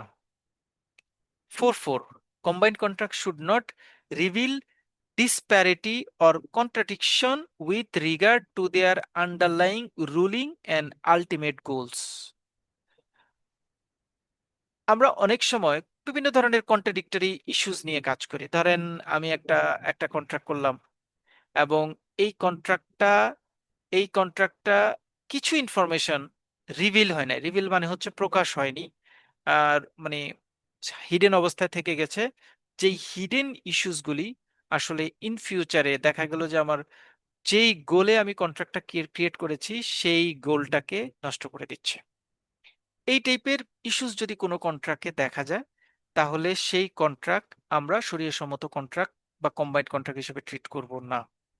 Example of contradictory contracts include gaining an asset suit to somebody as a gift and selling বা leasing it to him simultaneously. কেউ আমাকে একটা গিফট দিয়েছে, মানে এটাকে আমরা আসলে কি বলি না, আমরা ওই যে বিভিন্ন ধরনের কথা বলি যে যে আপনাকে উপকারের গলায় দড়ি, উপকারের ঘাড়ে লাথি, এই টাইপের কথা বলি। আমরা যেই প্লেটে খাই সেই প্লেটে আবার মানে প্রত্যাখ্যান করে দেই, এই টাইপের অনেকগুলি কথা যা বলি সব হচ্ছে এই লাইনটার সাথে অ্যালাইন। আমরা অনেক সময় বলি না যে আমি তার উপকার করতে গেলাম, সেই আমাকে লাথি মারলো, অথবা আমি তার উপকার করলাম এটা, সেই আমাকে, আমরা আমরা প্রায় দেখি ওই আপনারা দেখেন ওই যে সার্কাস, ইউটিউবে দেখা যায় ভিডিওতে। এবং কিছুদিন আগে একটা মেয়ের একটা ইভেন্ট আসছিল যে সে ছোটবেলা থেকে একটা শার্ককে সে লালন পালন করতো, পরে শার্কের খেলা দেখাতো, একটা সময় শার্কের মুখের ভিতরে তার মাথা দিয়েছে, সারাদিন যার কাছ থেকে খাবার খায়, পরে দেখা গেল যে সে ওই মানে তার মুখটা বন্ধ করে ফেলেছে, এবং যে মেয়েটা ছিল ওই মেয়েটা মারা গিয়েছে। মানে আমি খাবার দাবার করে যাকে লালন পালন করছি সেই উল্টা আমাকে আঘাত করছে। এটা সাধারণত সাপের এক্সাম্পল আমরা বেশি বলি, সাপের ক্ষেত্রে আমরা বেশি কথা বলি যে যতই পোষেন না কেন একটা সময় সে সুযোগ পেলে আপনাকে ছোবল মারবে। বিভিন্ন বিভিন্ন হিস্ট্রিক্যাল ইভেন্টে আমরা এই টাইপের কথা বলি। এইটা হচ্ছে সেই ধরনের একটা কন্ট্রাক্ট। আমি আপনাকে একটা মানে উম, বাড়ি গিফট করেছি। আমি আপনাকে গিয়ে বাড়ি গিফট করেছি। এখন গিফট করে আমি এগ্রিমেন্ট সাইন করে শেষ, আমি এখন চলে যাব, এবং আমি বলবো যে বললাম যে আমার একটা বাসা ভাড়া নেওয়া দরকার। পরে বললো যে বাসা ভাড়া নেওয়া দরকার, আপনি এই বাসায় থাকেন। হ্যাঁ, আমি তো ওই বাসাটা ভাড়া দিব, এটা পার মান্থ। একটু আগে এই বাসাটাই আপনাকে উনি গিফট দিয়েছেন, আপনি তার কাছে ভাড়া নিয়ে দিতে হবে। সো এই টাইপের ইস্যু বলা হচ্ছে এটা। এই টাইপের যদি কোনো কম্বাইন্ড কন্ট্রাক্ট হয়, তাহলে ওই ধরনের কম্বাইন্ড কন্ট্রাক্টকে আমরা প্রহিবিটেড কন্ট্রাক্ট হিসেবে ট্রিট করব। Example of contradictory contract including, প্রথমটা বলেছি, আর কম্বাইনিং মুদারাবা উইথ লেন্ডিং দ্য মুদারাবা ক্যাপিটাল টু দ্য মুদারিব, অর কারেন্টলি এক্সচেঞ্জ উইথ জোয়ালা or সালাম with জোয়ালা for the same contract value or leasing with selling hire purchase in a traditional form। মনে রেখেন, যখনই এই লাইনটার উপর বেস করে এখানে যে এক্সাম্পল গুলি দিয়েছে, এই এক্সাম্পল গুলি থেকে পেঁচিয়ে প্রশ্ন করতে পারে যদি আপনাদের হার্ড কোয়েশ্চেন হয়। যেমন ওনারা অ্যাড করলো যে গিফটের সাথে একটা লিজ নিয়ে কথা বলে বলতে পারে, অথবা মুদারাবার সাথে উইথ ল্যান্ডিং ক্যাপিটাল, মানে মুদারিব ক্যাপিটালের মধ্যে এক্সচেঞ্জ করানো একটা এক্সাম্পল দিতে পারে, অথবা কারেন্সি এক্সচেঞ্জের জুয়ালার সাথে সালাম কন্ট্রাক্টের কম্বিনেশন দিয়ে বলতে পারে যে এই ধরনের কন্ট্রাক্ট বৈধ কিনা, শরীয়ত সম্মত কিনা। আপনি যখন ওই এক্সাম্পলটা দেখবেন তখন এটার ভিতরে আপনি ডেফিনেটলি বুঝতে পারবেন যে এখানে কিছু আনরিভেল ইস্যুস আছে, এবং দেখা গেল যে যেই সুবিধার জন্য আপনি কন্ট্রাক্টটা করেছেন তারাই এন্ট্রি আপনাকে ওই কন্ট্রাক্টের এগেইনস্টে কাজ করছে। সো ওই অ্যাক্টিভিটিস গুলির ক্ষেত্রে ওই টাইপের কম্বাইন্ড কন্ট্রাক্টকে আমরা শরিয়া প্রহিবিটেড কন্ট্রাক্ট হিসেবে ট্রিট করব।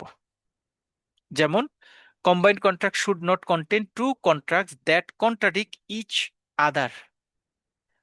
In other words, the contract must have the same purpose and should not conflict in their legal ruling or objectives. Gift plus sell, already আমরা এক্সাম্পল দিয়েছি, এটা আমি আর বলবো না। গিফট প্লাস সেলের ক্ষেত্রে বলেছি যে আমি গিফট দিয়েছি সেটা আবার সেল করছি। At the same time, I sell the laptop for এত. This is contradictory because an item cannot be both gift and sell for a price at the same time. So এই টাইপের activities হলে সেগুলিকে আমরা শরিয়া prohibited activities হিসেবে treat করব। So চারে আমরা আসলে যেগুলি পড়েছি সবগুলি হচ্ছে শরিয়া কন্ট্রাডিক্টরি ইস্যুস, হ্যাঁ, এবং অল আর প্রহিবিটেড। চারে কিন্তু যে চারটা কম্বিনেশন পড়েছি সবগুলি প্রহিবিটেড, এবং এটা কোনো ধরনের কনসিডারেশনে নেওয়া যাবে না। বাট পাঁচ, এইটা কনসেশনাল কন্ডিশন। কম্বিনেশন অফ কন্ট্রাক্টের ক্ষেত্রে কনসেশন দিতে পারবো আমরা কোন জায়গায়? কনসেশন মানে হচ্ছে ছাড়। ছাড় দিয়ে কন্ট্রাক্টটাকে কম্বাইন করা যাবে কিভাবে, সেটা নিয়ে আমরা এখন পাঁচে আলোচনা করব। পাঁচের এক, in principle, the Sharia concession that can be granted to implicit and subsidiary contracts at the time of combining contract cannot be granted to the same contract when concluded independently. এখানে দুইটা ওয়ার্ড আমাকে একটু জানতে হবে। প্রথমত হচ্ছে implicit এবং subsidiary contract বলতে কি বোঝায়? ইমপ্লিসিট কন্ট্রাক্ট হচ্ছে contract or commitment that is understood but not written explicitly. Implicit contract মানে হচ্ছে একটা কন্ট্রাক্ট, হিডেন কন্ট্রাক্ট আর কি, একটা কন্ট্রাক্ট কথাবার্তা হয়েছে কিন্তু এটা রিটেনলি কন্ট্রাক্ট এক্সিকিউট হয় না, এই ধরনের কন্ট্রাক্টকে বলা হয় ইমপ্লিসিট কন্ট্রাক্ট। সাবসিডিয়ারি কন্ট্রাক্ট মানে হচ্ছে secondary contract that supports the main contract. Secondary একটা কন্ট্রাক্ট যে কন্ট্রাক্টটা মেইন কন্ট্রাক্টের উপর ডিপেন্ড করে তৈরি, অথবা যে কন্ট্রাক্টের উপর মেইন কন্ট্রাক্টটা ডিপেন্ডেবল হয়, দুই রকমই হতে পারে। এই দুই ধরনের কন্ট্রাক্টের ক্ষেত্রে আমাকে কম্বাইন্ড কন্ট্রাক্টের প্রেক্ষাপটে বিশেষ ধরনের কনসেশন দেওয়া হয়েছে। সেই কনসেশনটা কি? একটা এক্সাম্পল আমরা পড়ি, তারপরে এই লাইনটা পড়ব। A customer buy a house from an ইসলামী bank. As part of the sale the bank agreed to hand over the house keys. এটা কিন্তু খুব ইন্টারেস্টিং এক্সাম্পল, এক্সাম্পলটা সুন্দর করে পড়লে আপনি দেখবেন মূল রুলসটা পড়া শেষ। একটা ব্যাংক এবং কাস্টমার একটা এগ্রিমেন্ট করলো, একটা বাড়ি বিক্রি করবে। As part of the sale the bank agrees to hand over the house key, বাসার চাবি দিবে। ট্রান্সফার দ্য ওনারশিপ ডকুমেন্ট, দলিল দিবে। দুইটা additional contract. These are subsidiary obligations that support the main sales contract. বাড়ি কিনার কন্ট্রাক্টে দুইটা সাবসিডিয়ারি কন্ট্রাক্ট, আমি বাড়ি কিনছি, ঠিক আছে, আপনাকে আমি বাড়ির চাবি বুঝিয়ে দিব, চাবি দিব, তো হচ্ছে বাড়ির দলিলটা আমি আপনাকে বুঝিয়ে দিব। এই যে বাড়ির দলিল বুঝিয়ে দেওয়া বা চাবি বুঝিয়ে দেওয়া, এই দুইটা হচ্ছে subsidiary contract. These are subsidiary obligations that support the main sales contract. Since they are part of the main contract, Sharia may allow certain concession regarding these subsidiary matters. Subsidiary matters গুলির ক্ষেত্রে, অথবা আরেকটা word যেটা আমরা পড়েছি যে implicit contracts গুলির ক্ষেত্রে শরিয়া কিছু ছাড় দেয়। However, if these subsidiary obligations were made into separate independent contracts, they would not automatically receive the same concession. ধরেন আমি বললাম যে আপনার সাথে আমার কন্ট্রাক্ট হবে, আপনার কাছে আমি বাড়িটা বিক্রি করব, ঠিক আছে? আচ্ছা ঠিক আছে, আপনি এখনই থাকা শুরু করেন, এই দেন বাড়ির, এই বাসার চাবি, এই চাবিটা আমি দিচ্ছি, আপনি এখন থেকে থাকা শুরু করেন। তাহলে ঘটনাটা কি হলো? ঘটনাটা হলো আমার সাথে আপনার আসলে মূল কন্ট্রাক্ট হচ্ছে আপনার বাড়িটা আমি কিনবো। আমি আপনাকে 30 লাখ টাকা দিব, আপনি আমাকে দলিল দিবেন, সাইন হবে, সাইন করার পরে আপনি আমাকে বাড়ির চাবি বুঝিয়ে দিবেন, আমি চাবি নিয়ে আসবো। হ্যাঁ, চাবি আপনি আমাকে চাবি দিন, আমি চাবি নিব, এটা একটা কন্ট্রাক্ট। বাট এই কন্ট্রাক্টটা তো ডিপেন্ড করছে আমি বাড়ি কিনার উপর। আমি এখনো বাড়ি কিনা শেষ করিনি, আপনি আমাকে চাবি দিয়ে দিয়েছেন। তাহলে এই চাবি দেওয়া কন্ট্রাক্টটা কিন্তু সাবসিডিয়ারি কন্ট্রাক্ট থাকছে না, মেইন কন্ট্রাক্ট। কারণ চাবি দেওয়া মিনসই কিন্তু আপনি বাড়ির মালিকানা তার কাছে দিয়ে দিচ্ছেন। দলিল সারিকে সাইন করেন নেই, আপনি একটা বাড়ির মালিকানা দিয়ে দিচ্ছেন।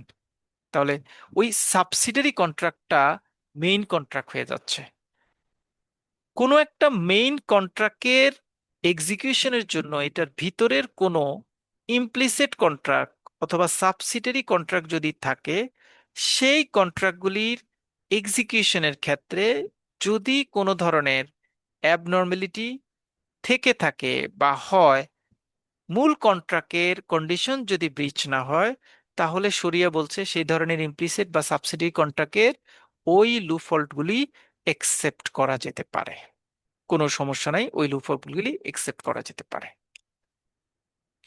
সো ইমপ্লিসিট এবং সাবসিডিয়ারি কন্ট্রাক্ট, যেটার উপর বেস করে মেইন কন্ট্রাক্টটা ক্রিয়েট হয়, সেই কন্ট্রাক্টগুলি ইমপ্লিসিট এবং সাবসিডিয়ারি কন্ট্রাক্টের ক্ষেত্রে যদি can be granted to implicit of subsidiary contract at the same of combining contract cannot be granted to the same contract when concluded independently। Subsidiary কন্ট্রাক্টগুলিকে আমি অ্যাকসেপ্টেড করব, বাট ওই সাবসিডিয়ারি কন্ট্রাক্টগুলি কখনো যদি মেইন কন্ট্রাক্ট হয়, তাহলে আমাকে মেইন কন্ট্রাক্টটা আগে এক্সিকিউট করে তারপরে ওই সাবসিডিয়ারি কন্ট্রাক্টটা যেতে হবে। মানে আমি বাড়ি কিনেছি, মানে আপনি আমাকে চাবি হ্যান্ড ওভার করবেন, সাবসিডিয়ারি কন্ট্রাক্ট। আপনি যদি আমার কাছে চাবি হ্যান্ড ওভার না করেন, মূল কন্ট্রাক্টের কিন্তু কোনো ব্রিচ হচ্ছে না। আপনি বললেন যে চাবি হ্যান্ড ওভার কি আছে, তালাটা ভেঙে আপনি একটা নতুন তালা কিনে নেন, নো ইস্যুজ, আপনি নতুন একটা তালা কিনে নেবেন। কিন্তু আমি কন্ট্রাক্ট করলাম বাড়ি বাড়ি কেনার, আপনি আমার সাথে আপনার টাকা লেনদেন হয় নাই, আমি আপনাকে আমার বাড়ির চাবি দিয়ে দিয়েছি। তাহলে এখানে চাবিটা কিন্তু মেইন কন্ট্রাক্ট হয়ে যাচ্ছে, সাবসিডিয়ারি কন্ট্রাক্ট আর থাকছে না। ইমপ্লিসিট এবং কোনো মেইন কন্ট্রাক্টের আন্ডারে কোনো ইমপ্লিসিট অথবা সাবসিডিয়ারি কন্ট্রাক্ট যদি থাকে, তাহলে সেই কন্ট্রাক্টের কোনো নিয়ম বা সিস্টেম ব্রিচ হলে, যেটা মেইন কন্ট্রাক্টের উপর কোনো ইফেক্ট ফেলে না, তাহলে সেটা কনসিডার করা যায়।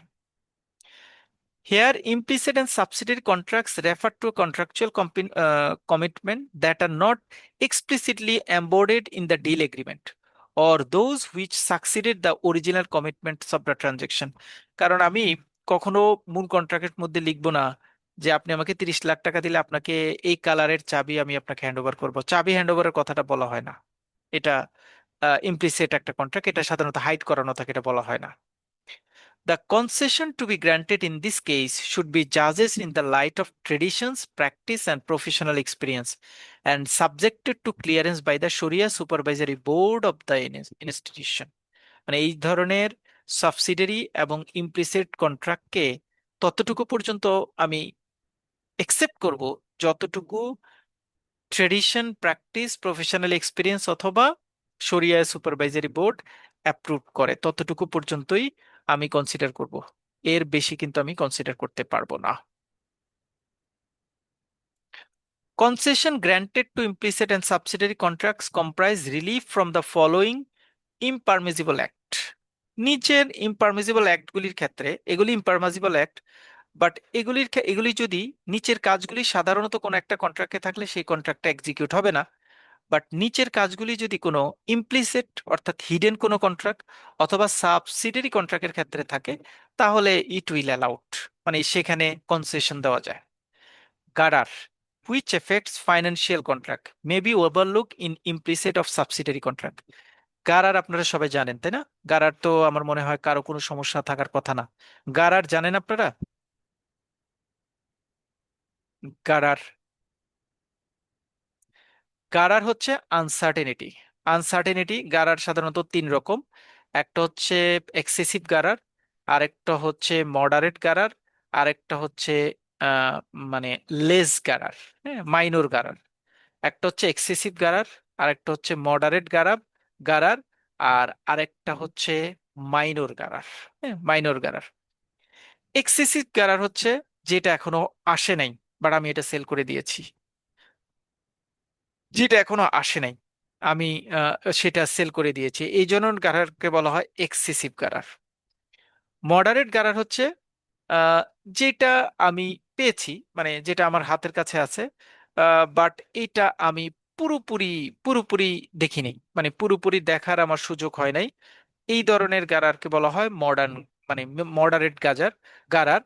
আর লেস গারার যেটা, সেটা হচ্ছে আনসার্টেনিটি আছে, বাট এটা আমি একসেপ্ট করে নিয়েছি যে এটা কোনো সমস্যা না। আনসার্টেনিটি আছে, আমি এটা দেখে নিচ্ছি, যেটা কোনো সমস্যা না।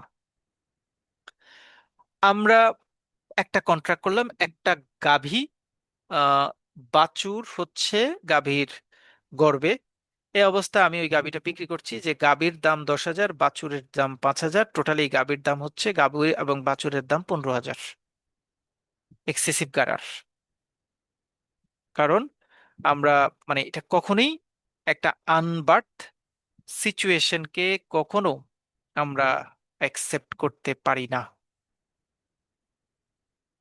মডারেট গারার, মডারেট গারার যেটা আমার কাছে ভিজিবল না, হ্যাঁ ভিজিবল না, বাট ওটা একদম আনবার্থ এরকম না। যেমন আমি একটা জলাশয়ের সবগুলি মাছ কিনবো, আমি জলাশয়ের মাছ কিন্তু দেখিনি, আমি পুরো জলাশয়ের মাছগুলি কিনবো, আমি কন্ট্রাক্ট করলাম এই জলাশয়ে যত মাছ আছে সব মাছ আমি তোমাকে 10,000 টাকা দিব। এটা মডারেট গারার, এটার মধ্যে আসলে কতটুকু মাছ আছে কি আছে আমি জানি না, তারপরেও আমি এই আনসার্টেনিটি নিয়ে কন্ট্রাক্ট করলাম। মাইনর গারার, আনসার্টেনিটি আছে, আমি একটা চালের বস্তা থেকে, আপনারা দেখেছেন যে চাল বের করে, যেটা আপনারা ওই একটা স্টিলের একটা লাঠি দিয়ে ঢুকানোর পরে কিছু চাল বের করে আপনাকে দেখায় যে দেখেন এই চালটাই বস্তার মধ্যে আছে, আপনি কিন্তু প্রত্যেকটা বস্তার প্রত্যেকটা চাল জাজমেন্ট করেন নাই, ওইটুকু দেখে আপনি বলবেন যে ওকে ফাইন, আমি এই চালের বস্তাটা নিব। এখানেও কিন্তু গার্ডার আছে, কারণ আপনি সবগুলি চাল কিন্তু দেখে নেন, but it is accepted. What types of যে কোনো গারারই হোক না কেন, যদি আহ, যদি কোনো ইমপ্লিসিট অথবা সাবসিডিয়ারি কন্ট্রাক্টে কোনো গারার থাকে, যেহেতু গারার বলেছে, সো যে কোনো গারারই হোক, যদি কোনো গারার ইমপ্লিসিট এবং সাবসিডিয়ারি কন্ট্রাক্টে থাকে, তাহলে মেইন কন্ট্রাক্টে যদি গারারের প্রেজেন্স না থাকে, তাহলে ওই ইমপ্লিসিট এবং সাবসিডিয়ারি কন্ট্রাক্টের গারারটা ওভারলুক করে মেইন কন্ট্রাক্টটাকে একসেপ্ট করা যেতে পারে। 522, জাহালা which also affects financial contracts may also ignore with regard of the objectives of subsidiary contract. জাহালা যদি কোনো সাবসিডিয়ারি কন্ট্রাক্টে থাকে, জাহালাও শরিয়া সম্মত না। জাহালা মানে হচ্ছে ignore, lake of knowledge of, uncertainty about the detail of A contract, একটা কন্ট্রাক্টের ডিটেইলটা না জানার প্রসেসকে বলা হয় জাহালা, মানে অজ্ঞতা, অসম্পূর্ণতা, অনিশ্চয়তা। Zahala is not allowed in the main financial contract because both parties must clearly know their terms and conditions. But জাহালা মানে হচ্ছে আমি অন্য একটা ব্যক্তির এই ইস্যুসটা সম্পর্কে আমি এখনো জানি না, তারপরও আমি এই কন্ট্রাক্টটা সাইন করলাম, এটাকে বলা হয় জাহালা। মেইন কন্ট্রাক্টে যদি জাহালা থাকে তাহলে এটা অ্যাকসেপ্টেবল না, বাট কোনো সাবসিডিয়ারি কন্ট্রাক্টে যদি জাহালা থাকে তাহলে সেটা অ্যাকসেপ্টেবল। এটা এখানে একটা কথা মনে রেখেন, সেটা হচ্ছে হচ্ছে জাহালা কিন্তু একসেপ্টেবল হচ্ছে সাবসিডিয়ারি কন্ট্রাক্টে, ইমপ্লিসিট কন্ট্রাক্টের না, শুধু সাবসিডিয়ারি কন্ট্রাক্টের ক্ষেত্রে। আমরা এখানে একটা এক্সাম্পল দিয়েছি, Ali buys a house, as part of the sale the seller also agreed to include some household tools. বলে দিল তো আপনি আমার বাড়িটা কিনলেন, আমি আপনার বাড়ি থেকে বাড়িতে কিছু ফার্নিচার দিয়ে দেবো, the exact number of brand of the tools is not specified, কোন ব্র্যান্ডের কোন ফার্নিচার দিবে এগুলি কিছুই মানে বলে নাই। তাহলে এই যে ফার্নিচার দিবে, হাউস হোল্ড দিবে, ধরেন একটা ফ্রিজ দিবে বলেছে, একটা ওয়াশিং মেশিন দিবে বলেছে, একটা খাট দিবে বলেছে, বাট এগুলি কোন ব্র্যান্ড কতটুকু কিভাবে দিবে এটা কিছু বলে না, বলছে যে আমি আপনার বাসা মোটামুটি সাজিয়ে দিব। আমি একটা একটু একটু আরেকটু একটু অ্যাবনর্মাল একটা এক্সাম্পল দিই, সেটা হচ্ছে আমরা যৌতুক নেই না, আলহামদুলিল্লাহ। যৌতুকের ক্ষেত্রে কি হয়, মূল কন্ট্রাক্টটা হচ্ছে বিয়ে হওয়া, নিকাহ হওয়া, এটার এগেনস্টে বলে, আমরা আগে বলতে এখন আর এগুলি পাই না, গ্রামে এগুলি প্রচলন ছিল। আপনারা মেয়ের পক্ষকে ছেলের পক্ষ বলে আপনারা ছেলের ঘর বাড়ি সাজিয়ে দিবেন, ঘর বাড়ি সাজাতে কি কি লাগে এটা আমরা জানি না, এটা আপনাদের হাতে, বাট আপনারা ঘর বাড়ি সাজিয়ে দিবেন। তো ঘর বাড়ি সাজাতে গিয়ে ছেলে মেয়ের পক্ষ হয়তো একটা মেয়ের যে রুমে থাকবে একটা খাট, একটা আলমারি, একটা ড্রেসিং টেবিল, একটা টিভি, তারপরে একটা ওয়াশিং মেশিন, একটা ফ্রিজ, সবকিছু মিলে একটা কম্বাইন করে। এই যে প্রত্যেকটা কম্বাইন্ড কন্ট্রাক্ট যেগুলি পরে থাকছে এগুলি সব সাবসিডিয়ারি কন্ট্রাক্ট। এই কন্ট্রাক্টগুলি কখনোই ক্রিয়েট হতো না যদি না মেইন কন্ট্রাক্টটা সাইন হতো না। মেইন কন্ট্রাক্ট কি এখানে কেউ বলতে পারবেন? এখানে মেইন কন্ট্রাক্টটা কি? আমি যে এক্সাম্পলটা দিচ্ছি সেখানে মেইন কন্ট্রাক্টটা কি? বিয়ে। বিয়ে, এক্সেলেন্ট, পারফেক্টলি অ্যান্সার্ড। বিয়ে, বিয়ে যদি না হতো তাহলে এই বাড়ি ঘর সাজানোর এগুলি কিছুই আসতো না। সো মানে পরীক্ষার সময় যদি কখনো এই এই জায়গাটাতে প্যাচ আসে, যাতে আপনার কোনো কনফিউশন ক্রিয়েট না হয় যে subsidy, what is subsidiary contract, what is implicit contract, what is other contract, এগুলি যদি মানে কোনো গ্যাপ না হয়। ঘর বাড়ি সাজিয়ে দিবেন আপনারা, এটা আপনাদের দায়িত্ব। এইটা কিন্তু ইমপ্লিসিট কন্ট্রাক্ট মিন করে। আর যদি বলে বিয়ে হবে কিন্তু এটাতে আপনারা একটা ফ্রিজ দিতে হবে, একটা এসি দিতে হবে, একটা খাট দিতে হবে, একটা ওয়াশিং মেশিন দিতে হবে, এটা সাবসিডারি কন্ট্রাক্ট। এসি কোন ব্র্যান্ড দিবে, ওইটা কোন ব্র্যান্ড দিবে, এগুলির কথা কিছুই বলে নাই। বাট আমি বলেছে যে চারটা জিনিস, তো চারটা কন্ট্রাক্ট সাবসিডারি। এই জাহালা হচ্ছে সাবসিডারি কন্ট্রাক্টের ক্ষেত্রে perfectly eligible. 523, sell base riba and violation of currency exchange rules as when spot delivery is ignored in a contract that combined currency exchange with money transfer are also forgiven in a subsidiary or implicit contract. একটা contract sign হলো, আমরা জানি যে এতটুকু মোটামুটি জানি, প্রথম article যেহেতু আমাদের ইনকমপ্লিট এখনো আছে, আমরা নেক্সট দিন ওই আর্টিকেলটা শেষ করব। আহ কোন একটা কন্ট্রাক্টের ক্ষেত্রে স্পটে বাইসেল হবে এবং প্রসেশনও স্পটে হবে, কিন্তু সাবসিডারি বা ইমপ্লিসিট কন্ট্রাক্টের ক্ষেত্রে যদি কখনো এই এক্সচেঞ্জটা, প্রসেশনটা স্পটে না হয়, তাহলে শুধুমাত্র ইমপ্লিসিট এবং সাবসিডারি কন্ট্রাক্টের ক্ষেত্রে সেটা অ্যালাউ করা যাবে। মানে এই রুলটা আসলে বলার চেষ্টা করছে, this rules means that some issues that would normally invalidate a main contract may be overlooked if they are occur only a subsidiary or implicit contract এ। যেমন sell বাইজ Rewa, Rewa Al bull, and minor violation of currency exchange মানে Surf rules that occur only a part of the subsidiary agreement। এক্সাম্পলটা দিলে জায়গাটা clear হবে। Currency exchange plus money transfer. Ali wants to send US dollar to his brother in another country. The bank exchange the dollar into another currency. Transfer the fund to the buyer. Normally currency exchange SARP require spot immediate exchange হওয়ার কথা, কিন্তু আমি যেহেতু নষ্টের মাধ্যমে ওই ব্যাংকে টাকা পাঠিয়েছি, একদিন সময় লাগে এই ফান্ডটা যেতে। তাহলে আজকে এখানে কারেন্সি এক্সচেঞ্জ হয়ে গেছে, কিন্তু ইউএসএ আপনার ব্রাদার কারেন্সি পাবে হচ্ছে আগামীকালকে, এই যে একদিন পরে পাচ্ছে, তার মানে তো এটা স্পট এবং ডিফার্ড হয়ে গেছে। তাহলে এটা তো হিসাব অনুযায়ী একসেপ্টেবল হওয়ার কথা না। বলছে যে এটা যেহেতু যদি একটা সাবসিডারি কন্ট্রাক্টের আন্ডারে হয়, তাহলে এটাকে আমরা একসেপ্ট করে নিতে পারবো।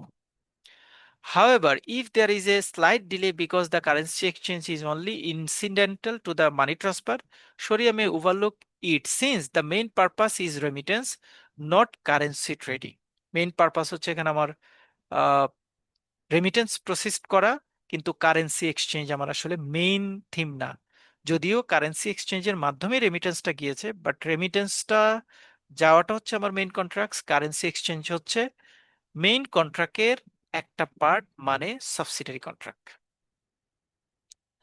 Selling of a debt for another debt may be ignored when it comes in the context of subsidiary contract. A fitting example here is purchasing on debt the shares of an in-debt company.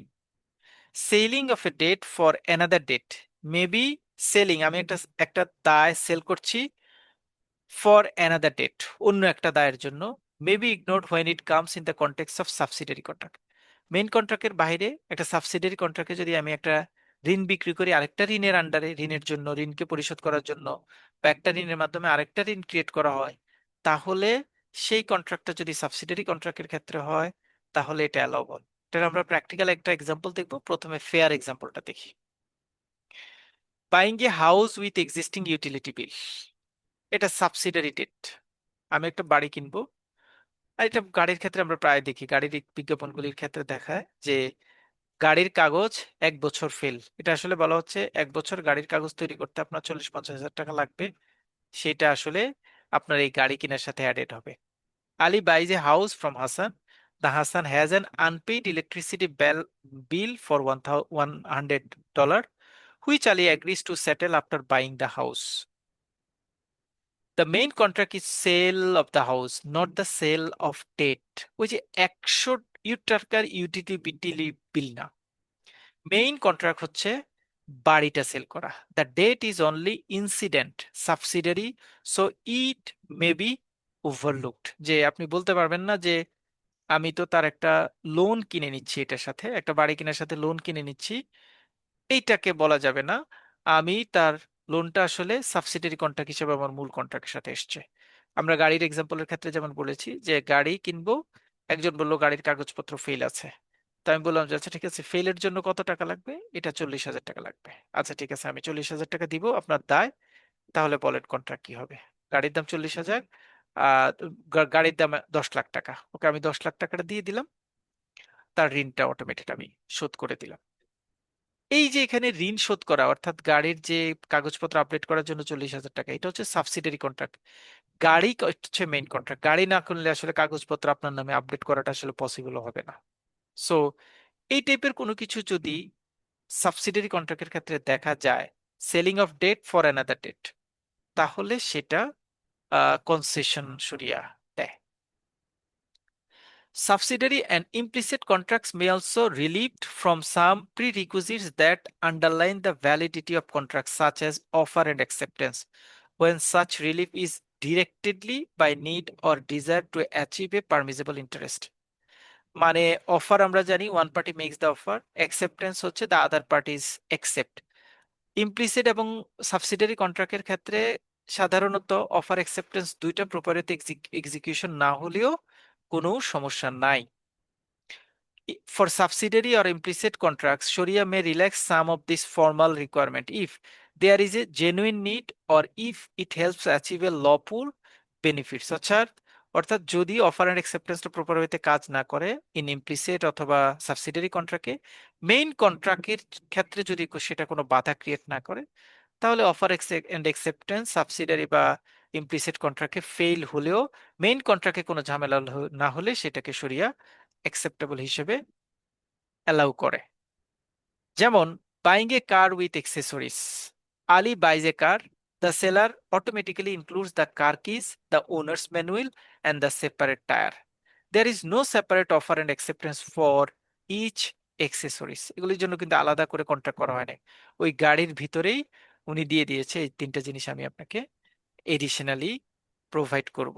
So additionally provide করার ক্ষেত্রে এটার জন্য offer অ্যাকসেপ্টেন্সের কথা হয় নাই, এটার জন্য হয় নাই, এটার জন্য হয় নাই, বাট গাড়ি ক্রয় বিক্রয়ের জন্য অফার অ্যান্ড অ্যাকসেপ্টেন্স হয়েছে।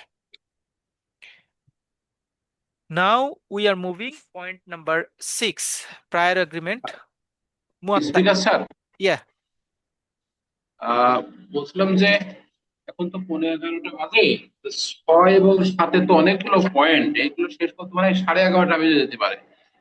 তো এমনি আমার আমার প্রস্তাবনা যে আজকে শেষ করা যায় কিনা, অন্য ভাইরা যদি এগ্রি করে, এটা তো বেশ। বস এগ্রিড এগ্রিড। 11টার মধ্যে যদি ইয়া করা আহ, যেত, তাহলে আমি হ্যাঁ, 11টার শোয়ার মধ্যে বিষয়, করতে ঘুমানোর গেলে বিষয় এটা আছে। খুব তাড়াহুড়ো হয়ে যাবে না 11টার না, মধ্যে আমি করতে গেলে। এক্সট্রিমলি সরি, কারণ এই চ্যাপ্টার থেকে যদি আপনাদের প্রশ্ন আসে তাহলে এই টপিকসটা নিয়ে আসবে এডিশনালি, এটা খুব ইম্পর্টেন্ট। তাহলে আমরা একটা কাজ করি, আমাদের তো আপনাদের পরের যে ক্লাসটা নিব আমি, সেখানে এই পার্টটুকু আমরা এখান থেকে শেষ করব, এক্সচেঞ্জের পার্টটা, কারেন্সি এক্সচেঞ্জের পার্টটা শেষ করব, দুইটা পার্টকে একত্রে একটা ক্লাসে শেষ করে দিব আমরা। ওকে ওকে, গুড, এক্সেলেন্ট ডিসিশন।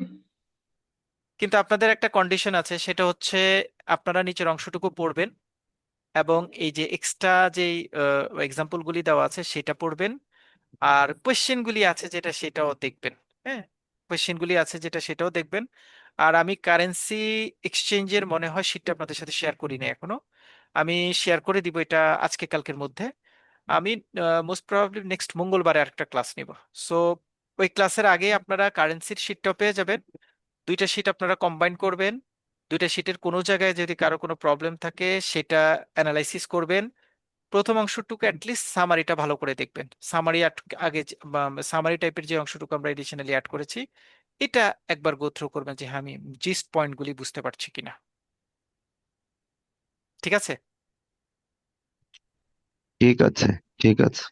ওকে, এই শীটটা তো আপনারা পেয়েছেন, তাহলে আমি মানে কন্ট্রাক্ট করছে আপনাদের সাথে অফার অ্যান্ড অ্যাকসেপ্টেন্সের মাধ্যমে যে আমি শরিয়া স্ট্যান্ডার্ড নাম্বার 1-এর শীটটা আপনাদেরকে প্রোভাইড করব, আর ইনশাল্লাহ মঙ্গলবারে আমরা কারেন্সি এক্সচেঞ্জের লাস্ট অংশ এবং কম্বাইন্ড অফ কন্ট্রাক্টের 6 এবং 7টা শেষ করব।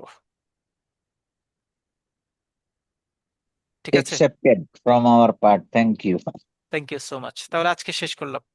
আর আপনারা অবশ্যই এই ক্লাসটা আপনারা মানে আমার মধ্যে যদি আপনাদের হয়তো দেখা যায় যে রেগুলার ক্লাস শেষ হলে একটা গ্যাপ ক্রিয়েট হতে পারে, রিভিউ ক্লাসটা যেটা, ওই ক্লাসটা একটু আপনারা ডিমান্ড করে নিয়ে নেবেন আমাদের কাছ থেকে, যে রিভিউ ক্লাসটাও আপনাদের জন্য খুব ইম্পর্টেন্ট। ওইটা আমি একদম জাস্ট হাইলাইটেড অংশটুকু বলে দিব, এইটুকু মনে রাখবেন, এটা বাদ দিয়ে দিবেন, এটুকু মনে রাখবেন, এটা বাদ দিয়ে দিবেন ফাইনাল রিভিউর জন্য।